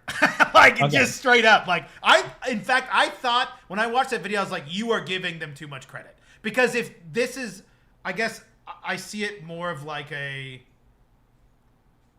just like a business person maybe, but in my head I'm like, if you want to beat PSA, you gotta be better than PSA.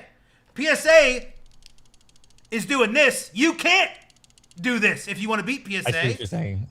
Like if you want to beat PSA, you gotta have a good looking slot. You gotta have a good looking label, and your label's good, but then you got the subgrades, and it's just like, you gotta be better. You cannot beat PSA if you are not better than PSA.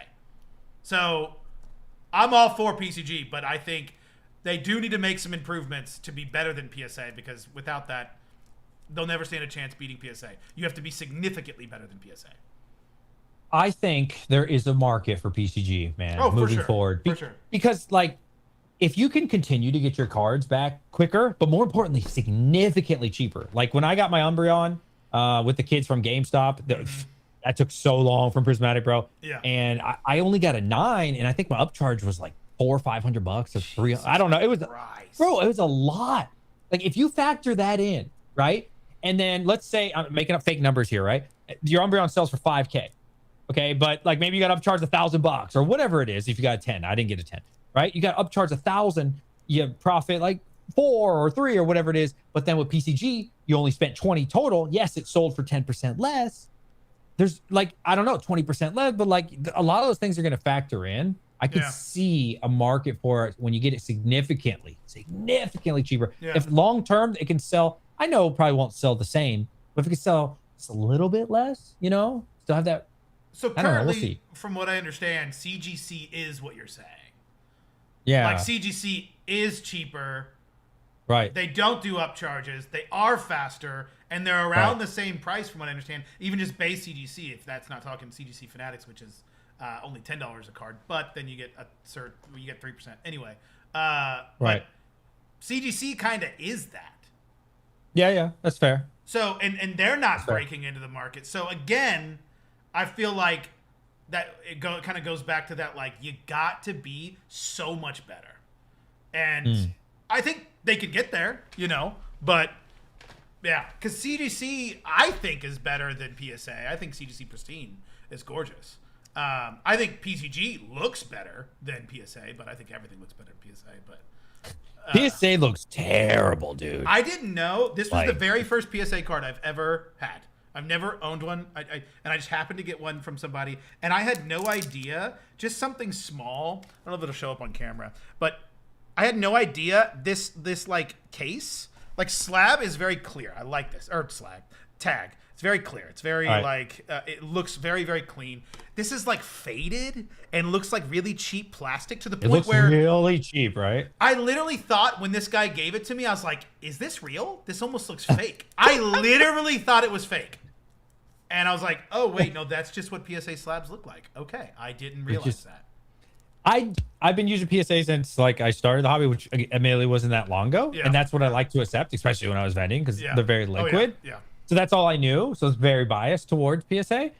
But after I'm telling you guys, you have to hold this in your hand. Yeah. And when you do, and in the other hand, you hold a PSA, dude, it's like a Lamborghini versus like a 1998 Honda with 300,000 miles. I mean, I'm seriously, it feels that different, man. You're just like, wow, like this is thick, dude.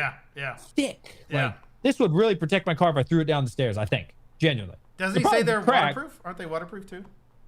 I've seen him throw it in the pool. Yeah, I've seen those. I haven't really seen the after. Yeah. And if I could have done it again, I would have got like 20 cards graded. Yeah. I just wanted to hurry up and express one and help out the ecosystem. Yeah. That's genuinely. Yeah.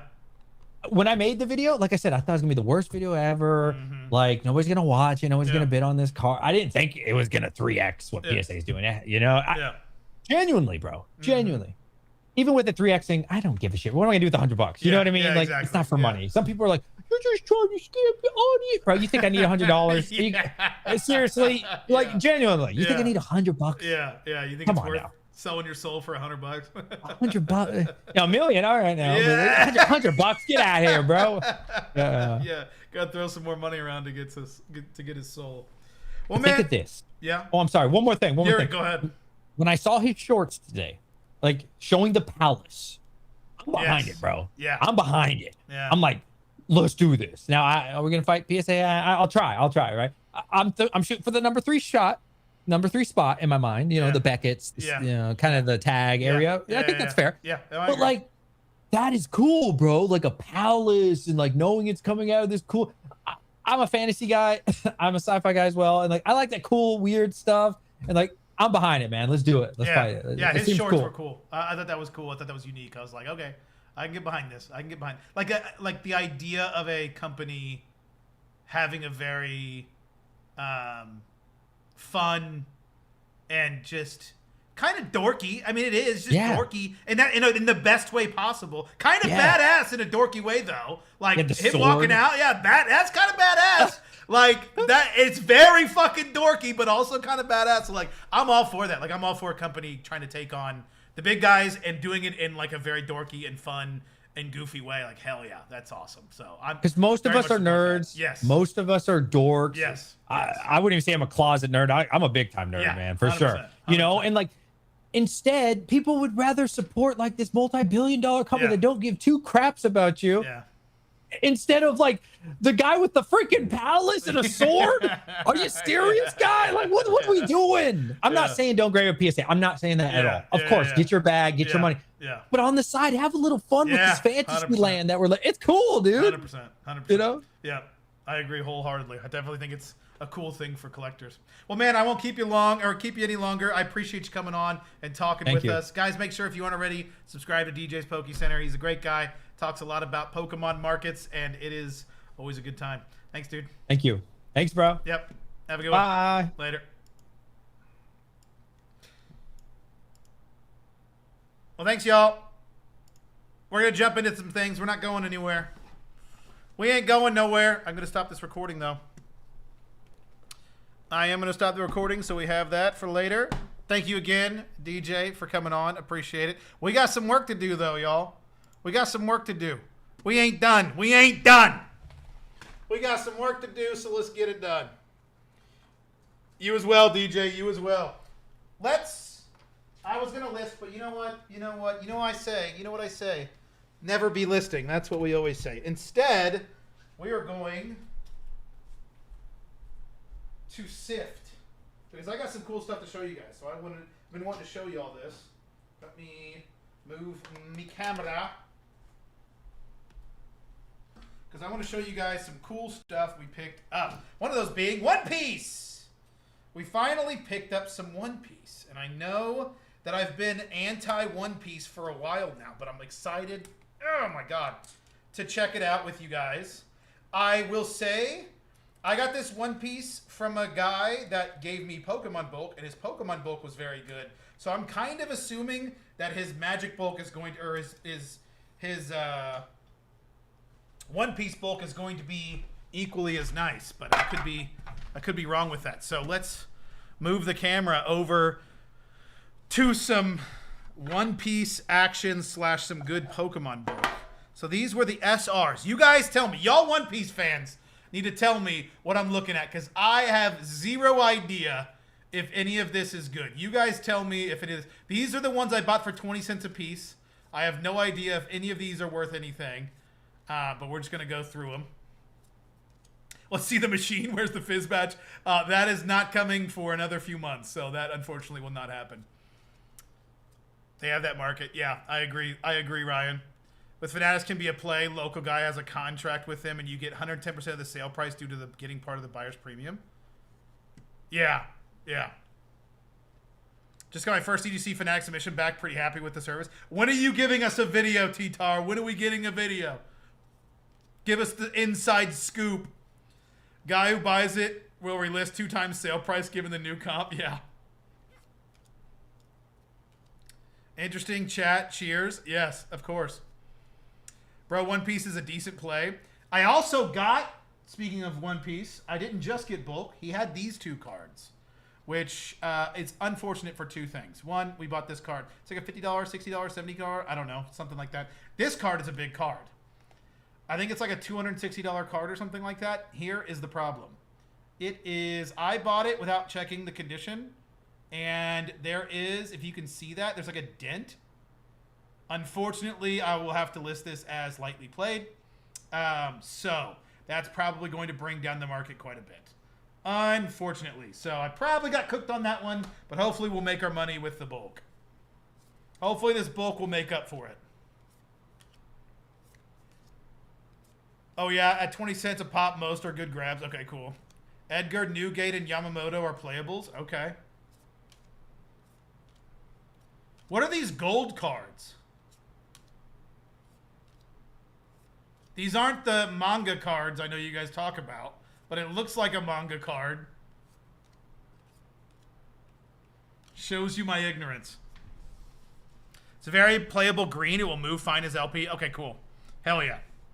Hell yeah. So green is a rarity? This is a type of rarity? And is this like a red rarity or something? Or is that like elements or something?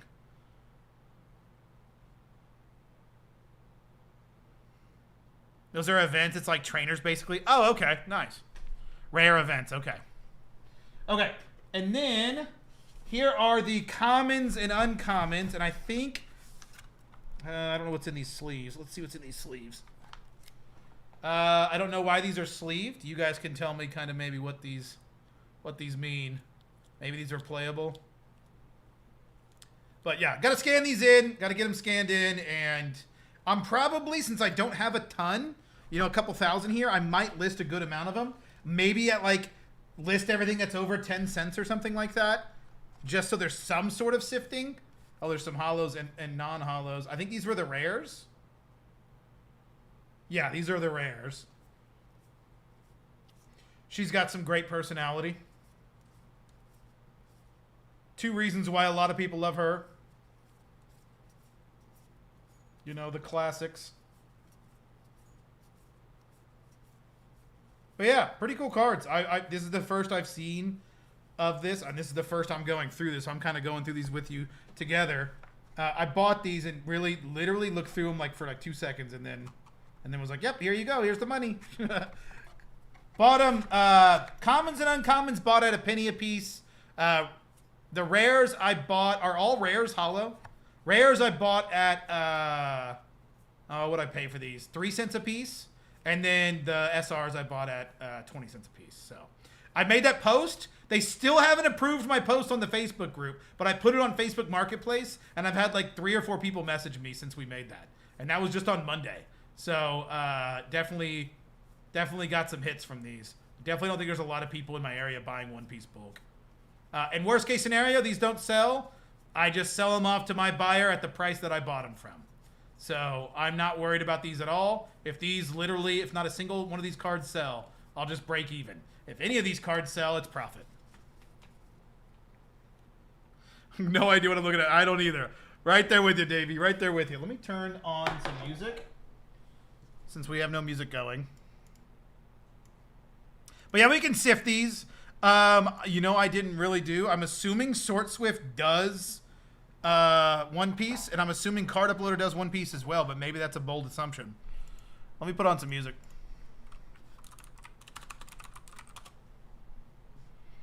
Videos uploading currently, it's long, probably going to be a 10 or 10 video. It's kind of 2 parts. First half is explanation of the service and my thoughts. Second half is card review.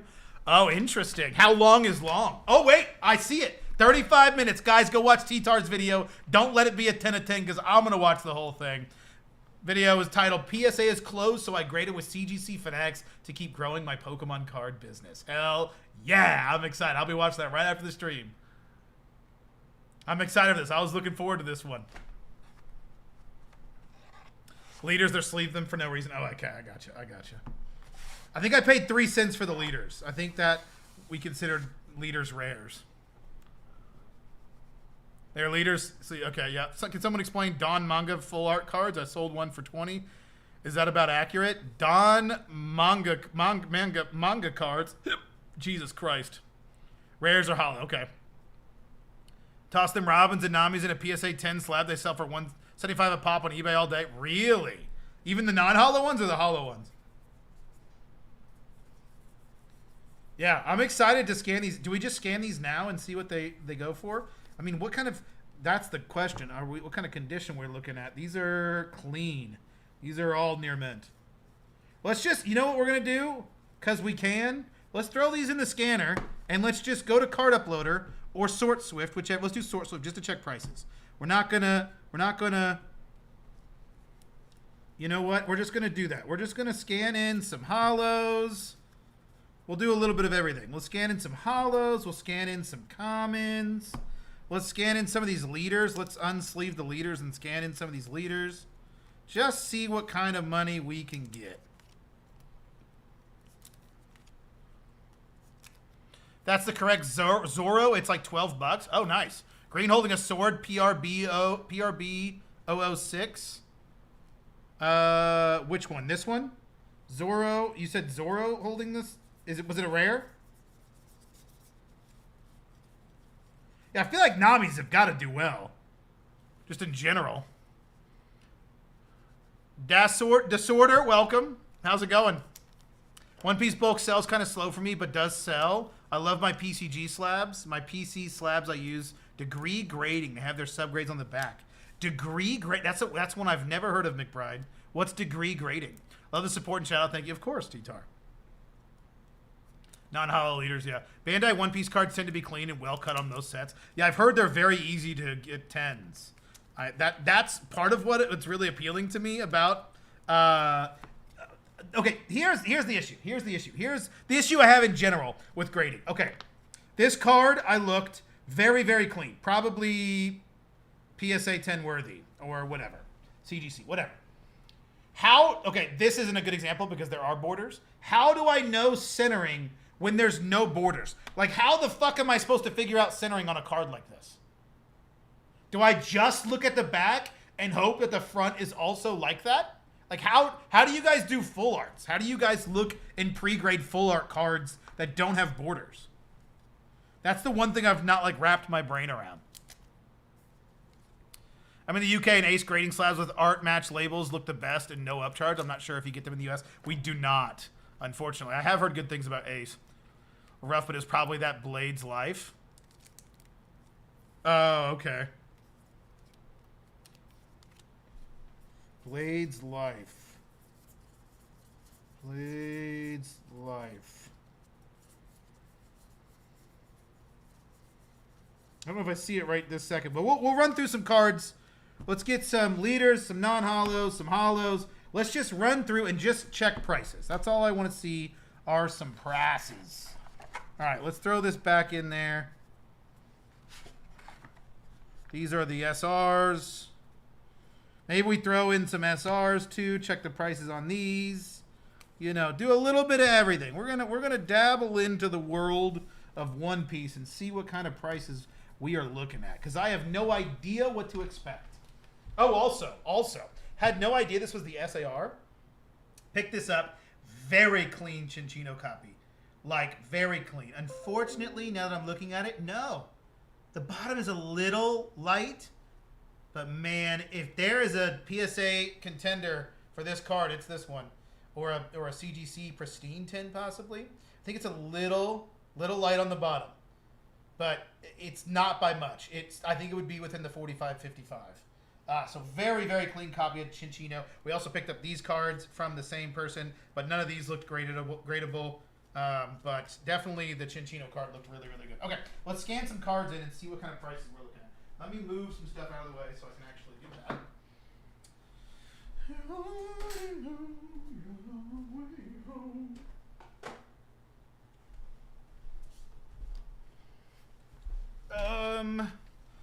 Let's put you and you and you in here. Nami, Robin, Zoro, Luffy sell the best for me. Okay, I figured those were. Then playables, of course. Chopper does really well, too. I got some OP bulk for free as part of the Pokemon bulk buy. I was just doing search on Fanatics, and it seems the basic cards with personality sell for 20 to 40. And PSA 10s or CGC 10s, I can imagine, yeah. Love the personalities. I'm sure the personalities do so well. That is not a surprise. We all love our personalities. Use the green one in the top left. Use the green one in the top left. What does that mean? Was there a green one up here? This one? Demon Aura. It's not. That one? You said green. Let's check for green. There's a green one right there too. Oh, this one's like a full art. Okay. Let's scan these cards in. See what we're working with. See what we're dealing with. Because again, anything that we pull out of this stuff is just free money. Free money if I ever saw it. If it doesn't sell, we put it all on here with y'all's work and it doesn't sell, then it doesn't sell. And then we get out of it for what we got in it for. But I think if you get enough, just like anything else. Oh, I unplugged this for the video earlier. I unplugged this to show you guys, and I didn't plug it back in.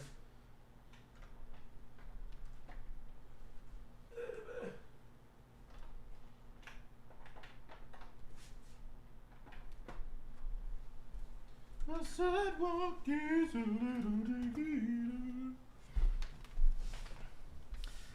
Alrighty. They feel so premium. That's what I like about One Piece and Bandai in general. It feels so premium. You guys are kind of seeing it from a weird angle, but we're just going to send it. No scanner found. What the hell? What the hell? You going to turn on, you son of a bitch? There we go. That's why. It's 'cause it's not on. That might help. Use the green one. Congrats on your machine, sir. Welcome to the fam. Hell yeah, sports cards. Thanks, man. I'm excited. I'm excited to get it. I'm excited to get it. It'll be a while till we get it in, but that's okay. We don't need the backs right now. Let's just scan the fronts. And let's send it. Oh, shit. Already flying around. Okay, these are heavier, so they are not falling the same way that Pokemon and everything else does. So my ETB strategy isn't the same. Oh, wait. We're already out of the cards.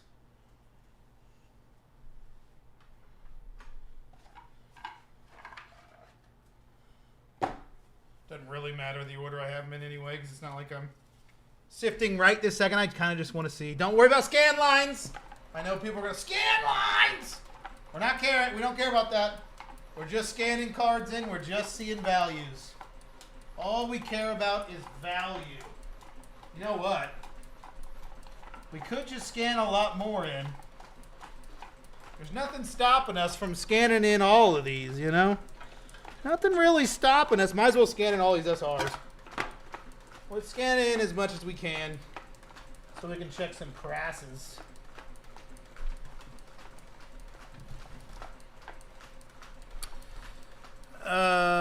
The text bottom left to right is what I use. Oh, I gotcha. So I'm gonna send some with my next Dan CGC Fanatic submission to get to 50 cards. Oh, okay. That's not a bad idea. Yeah, see if they sell.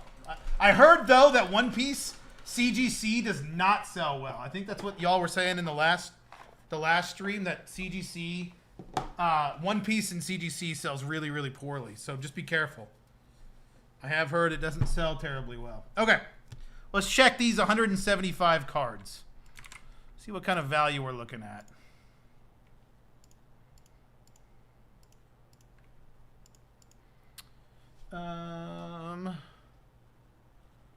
Kind of back to where we were, and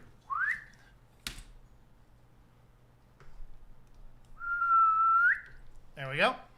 All right, what are we using? Card uploader? Oh, no, we're doing Sort Swift. Let's see how good Sort Swift is with One Piece. Never used it. One Piece. These are all near mint. This is just a test. And we're just going to send it.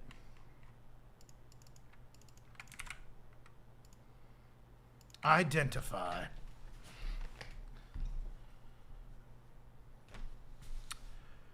Oh, just another grading company. They have 0 grade for super jacked up cards. They have a RIP under the 0. It's a niche concept. Oh, that's kind of cool.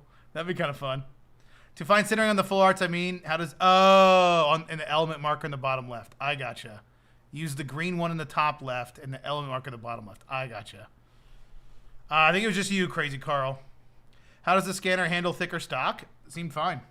Let's see if I got any scratches.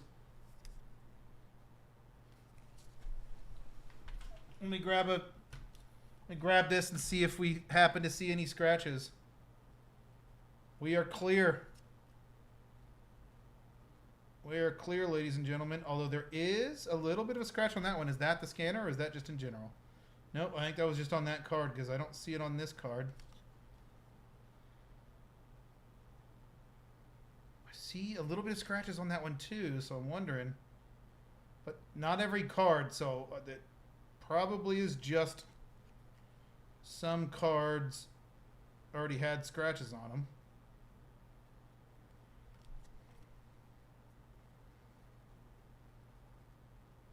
Yeah, I'm not. I saw it on 2. I don't see it on anything else. If it's scratching them, it's really, really fine because I don't see any. Yeah, it was just on those 2 cards. And it was really, really faint. So I'm wondering, didn't look like scanner scratches. So yeah, I think we're good. I think we're in the clear for that. But we can always, if we had to, run these in penny sleeves. I watched like 10 seconds of the new video and then saw you were live, so skipped over here. We'll obviously watch that. Yeah, of course. Just you, Carl. Try reloading. Yeah. It's a beast, though, brother. I've been pushing it very, very hard lately to get through backstock, just eating reverse like Snorlax. So, you were the one that said, Sports Cards, that you don't have any problem with Pokemon, right? When did you get yours? Like, how long have you had yours? CDC One Piece does move, just not at the price of BGS and PSA, do yeah. All right, Phantom, your Fizz Batch inspired me to get over my mental block. I ordered 10 Fizz Batches to use discount. Yes, exactly. I ordered my Sifter. Hell yeah. Nice. That's awesome. That's awesome. Congrats on the Sifter. My FI 8170 scratches the hell out of Lorcana. Really? Interesting. Need to operate my 8170 to get those two little black guide bars out? Yeah. Yep. Keep sorting, boys. I'm here as a reminder. There you go. Okay. Let's go to the front. That is a... Wait. Let's just do this. Let's do market price ascending. Or descending. $5.49. Is that actually what that card is? No. Not even close. That's Charlotte Pudding. That wasn't even close. So it looks like this has got some to be desired. Charlotte Pudding. Let's see if we can find the card. What number? It's so hard to see now. Oh no. I don't want to go through all the Charlotte Pudding cards to find this card. Because I don't know what the number is because it's not zoomed in on the number like it is on Pokemon. All right, lots to be desired, definitely. With I got this one, which is a 65-cent card. Tashigi. Oh, no. That one's right. No, it's not. Yes, it is. Yes, it is. That one's right. 78 cents. Nico Robin. That's $2.67. That one's wrong. That's $1.61. Wow, okay. Some of these are worth a good bit. You know? That one's correct, and that one's worth $1.16. Yo, I'm picking these up for nothing. That's crazy. These are better than Pokemon prices. Okay, a lot of these are good. This is good. Okay, 27 cents, 67 cents. Okay, a lot of these are actually worth a good bit. Okay. Now, these are the SRs. Let's get to the comments. Let's get to the comments. Let's get to these comments. 15 cents, 15 cents, 12 cents, 12 cents, 14 cents, 13 cents, 15 cents. So it looks like the commons aren't worth a ton. The Nami's 21 cents. Okay. Let's see if we can get to a common that's worth... So I would do probably 20 cents or maybe 20-cent floor or maybe a 15-cent floor. There's a 26-cent card. That's a pullable. Let's get to another one. Yeah, I wouldn't list these like 5-cent cards. The odds of those selling are probably pretty low. Yeah, probably 10 cent is what the floor will be. There you go. Whoop Slap is 39 cents. Gordon, that's 44 cents. Yo, is that actually it? Yo, we spent $1 and this was $3.88. Yo, this shit's good. Okay, we're picking up One Piece bulk, y'all. The question is how well will these sell? But this is some good stuff. This is some good stuff. Yeah, I don't at all. Got to mess with the feeder level between Magic and Pokemon to get max run. But yeah, I have 0 issues with Pokemon. Got to mess with the feeder level between Magic and Pokemon to get max run. But yeah, I have 0 issues with Pokemon. So you get like 100%, like it does it really, really well. Like it does, you have 100% 12. Because I've talked to a couple people and, you know, RNG Games even showed me a video of his and his isn't working at 100%. So you must have it really dialed in. I'm excited. I'm excited to try it out. Most of the cards that do well are usually rare and above. Common, uncommon depends if it's playable. Yeah. The question is, does it sell on eBay?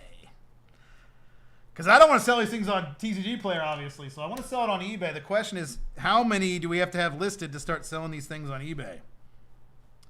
We'll put this on our main eBay store. Wait, how is Card Uploader with this? Let's try Card Uploader. SourceSwift is pretty good. Some of the hollows, SourceSwift seems to be relatively off on, but SourceSwift is pretty solid on the non-hollows for sure. Let's try One Piece, English, Near Mint, Test. Nope, these are one image.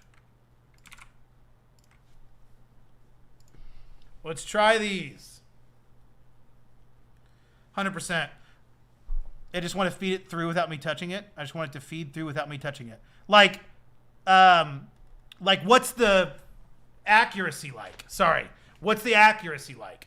So Rob ran through like 1,500 cards of Pokemon, and he grabbed a stack like that thick, saying this is what came back as like like verifiable or whatever, or unmatched or whatever it was.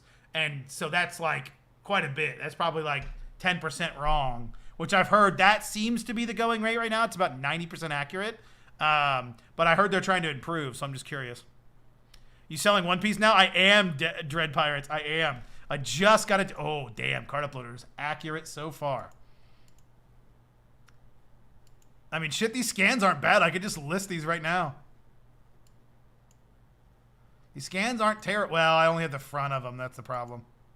Yo, these are like 100%. All right. Card Uploader's got him beat on One Piece.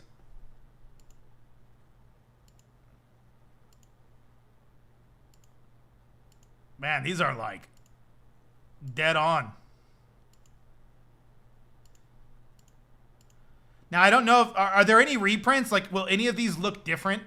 Like, Pokemon has different sets that are like this. Is that is that an issue at all on One Piece, or could I literally just go and be like, all right, these look the same, these are good? Like, will these always be the same?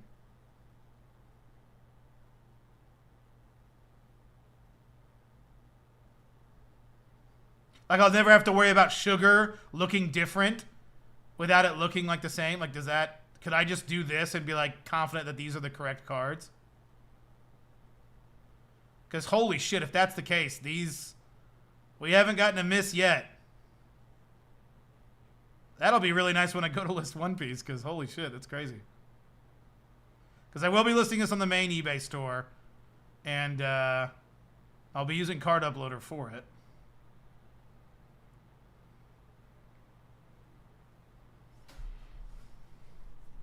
That was a stamp card? That black card was a stamp card? Black card was a stamp card.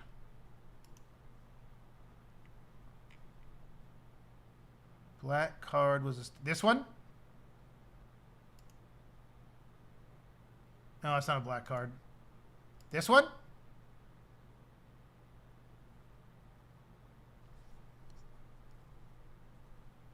Lots of reprints? Oh, sad day. Go back to the stamp card. That black card was a stamp card. There was a lot of cards that have hollow and non-hollow versions just to keep an eye out. A lot of reprints. Okay. Sad day. So it wouldn't be that easy. That 388 black card was a stamp card. Oh, in Sort Swift? Okay. Started selling OP bulk. Some cards look exactly the same, but they are reprints. Have to look at the fine print. Reprints are usually much cheaper. Out of 5 row, I have maybe 20 to 30 cards that go into bin 1 being unrecognizable. Really? So then my question, so they say unrecognizable.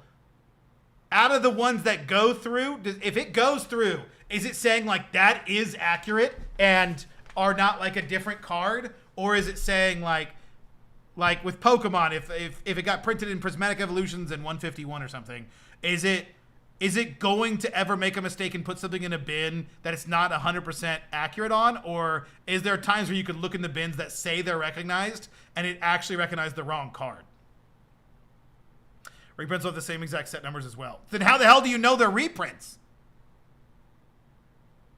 Yes, PRBS certain alt art that are the same. Ew, a lot of reprints will have Ian on the side text for copyright stuff. Yes, there'll be reprints. There'll be either pencil mark or ENG on the right side. ENG on the right side. ENG. Let me see if I can find one. Are they always going to be the non-hollows, or can the hollows be ENG on the right side? Where do you see ENG on the right side? Where would this be? I see EN. Is it where it says EN on it? God, do I really have to turn these sideways to figure this shit out? I see Japan EN. Made in Japan. Oh, wait, this one doesn't have an EN. Oh, God. The premium booster sets are the sets that print the same alt arts from different sets. Scan showed up a stamp. Yours was a comment. Oh, I gotcha. There are some reverse that gets mixed up, but if you're value sorting in Pokemon card, that'll likely be the same value. I gotcha. See, yeah, okay. So I see what you're saying. Okay. That's my question. Disconnected. Why did this disconnect? Oh, my phone died again. God damn it. I forgot to plug it in. So, like, over here, Is this where it says E and G, like right here on the card? The one piece stamp at the bottom left corner. If it's so, it'll have a stamp at the bottom left corner if it's a reprint. I don't see a stamp in the bottom left corner on any of these. Learning all the reprint markers for One Piece is going to take a few minutes in research. Ew. That's so annoying. That genuinely makes me not want to get into it. That one thing, if it's really annoying. Okay, wait. How to check for reprints One Piece. Previously explained, but I could. SRs and Rs without the straw hat imprint foiling are effectively the same aside from potentially the quality of card stock. What? With all the straw hat imprinting foiling. What does that even mean? All SEC, alternate art, extended arts, and textured event parallels from PRB will have the One Piece stamp in the bottom left corner of the card. Image 1. Okay. Okay, I see that now. Now I know where I'm looking for that, and I don't see that on any of these. So that means they're not reprints if they don't have that. For that specific set, at least. That's disgusting. Also, for alt art sets like 1 to 4, I believe, didn't have the star above the rarity. So if you see a OP01 alt art and it has a star to say it is an alt art, it's a reprint. The catch here is bad I did not put those stamps in the original prints of 1 to 4, so these will be different than PRB. Oh my god. It's a pencil symbol above the illustrator's name in sets 1 to 5, but they stopped including the illustrator's pencil icon in OP6 and all sets onward. So if an OP 1 to 5 doesn't have a pencil above the illustrator, it's a reprint. All SRs and Rs are the same. All SEC and manga from 5 to 6 are the same. All SRs and Rs are the same. All SEC and manga from 0 to 5 are the same. All SEC and manga from 1 to 4 will be different. I believe this PRB 1 should be roughly the same as well.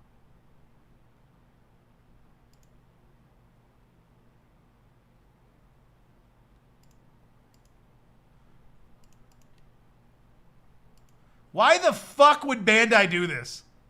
Jesus Christ. $2,500 cores? Other Magic and Pokemon now? Yeah, I'm trying to get into One Piece, Nick. The fine print on the side.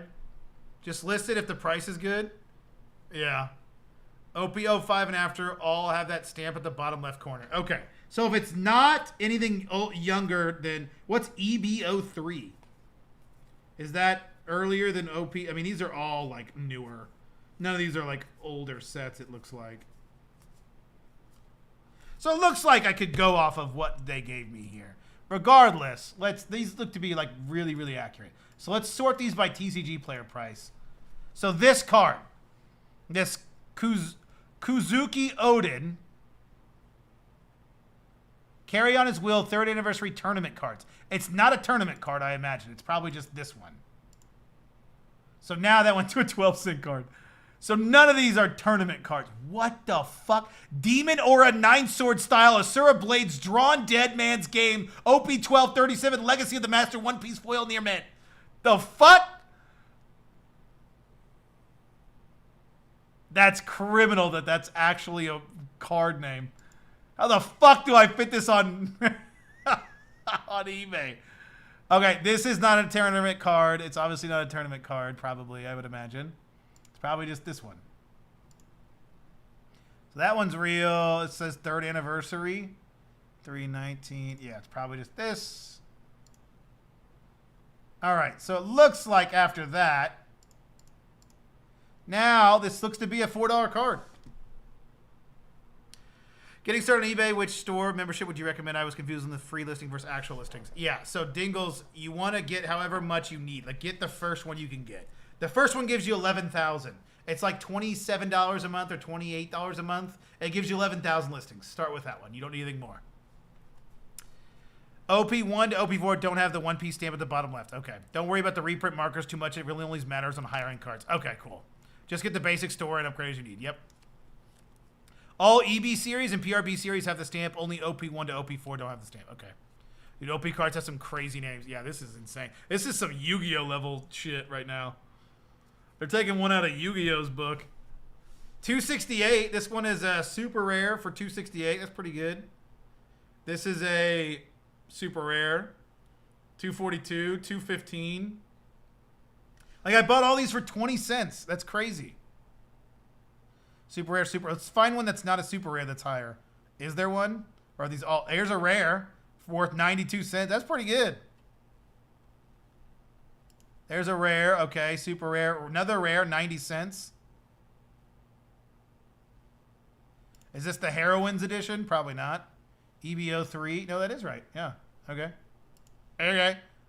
This is a... I think this is just a normal card. This is just a normal... Yeah, this is just a normal card. This isn't a rare. Looks like it's just a common. Oh, no, it's a foil. 82 cents. Super rare, super rare, super rare, super rare. I want the non-super rares. This says reprint. OP 1032 Premium Booster.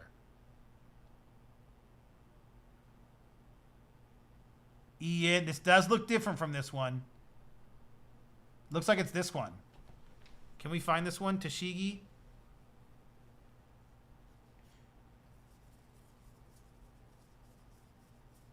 Here it is. So it does look different than this one. It looks like...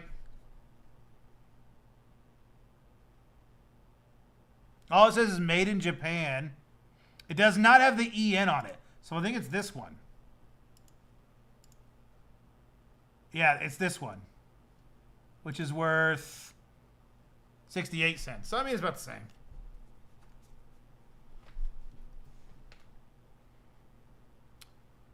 Super rare, super rare. It's just a rare for 58 cents.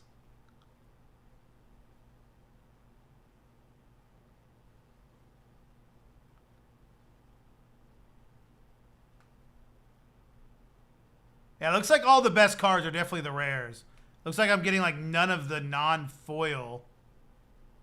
Like the first non-foil is this one at 25 cents. So it looks like, yeah, the commons and uncommons probably aren't going to sell for a ton, but I'll list a good amount of them. But it seems like everything above that I might as well list. So I think what I'll do is list all... what I'll probably do is just list every foil and then any of the commons over like 15 cents. I'll probably just run through it, see what's worth, what's not, and then do it that way. That seems like the best way to do it. So...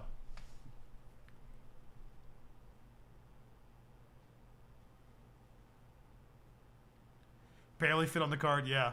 After 900 manual eBay listings, I finally use your code for the card uploader and beat my daily high for listing in 1 hour. Hell yeah, JMD. Yeah, it's worth every penny. It is worth every penny. It's super cheap, too, which is helpful. But yeah, we got some good Pokemon bulk, too. Definitely got to go through that. But we got a lot to list, a lot to do.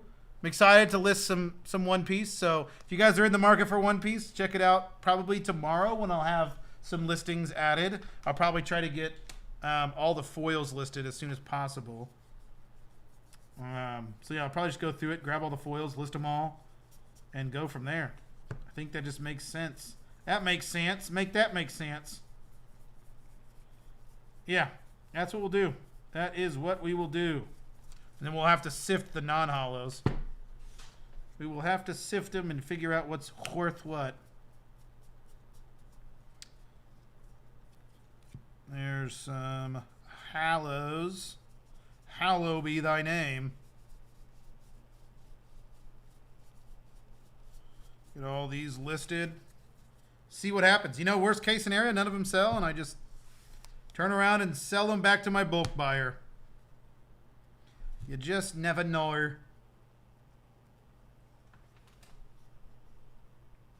What were your buy prices on the OP stuff? $10 per 1,000 on the commons and uncommons.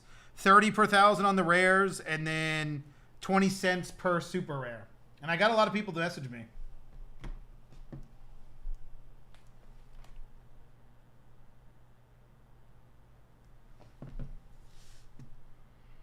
One Piece is great for sellers because it's big with players like MTG and it's big with collectors like Pokemon. You're gonna have a lot of commons being bought for play sets.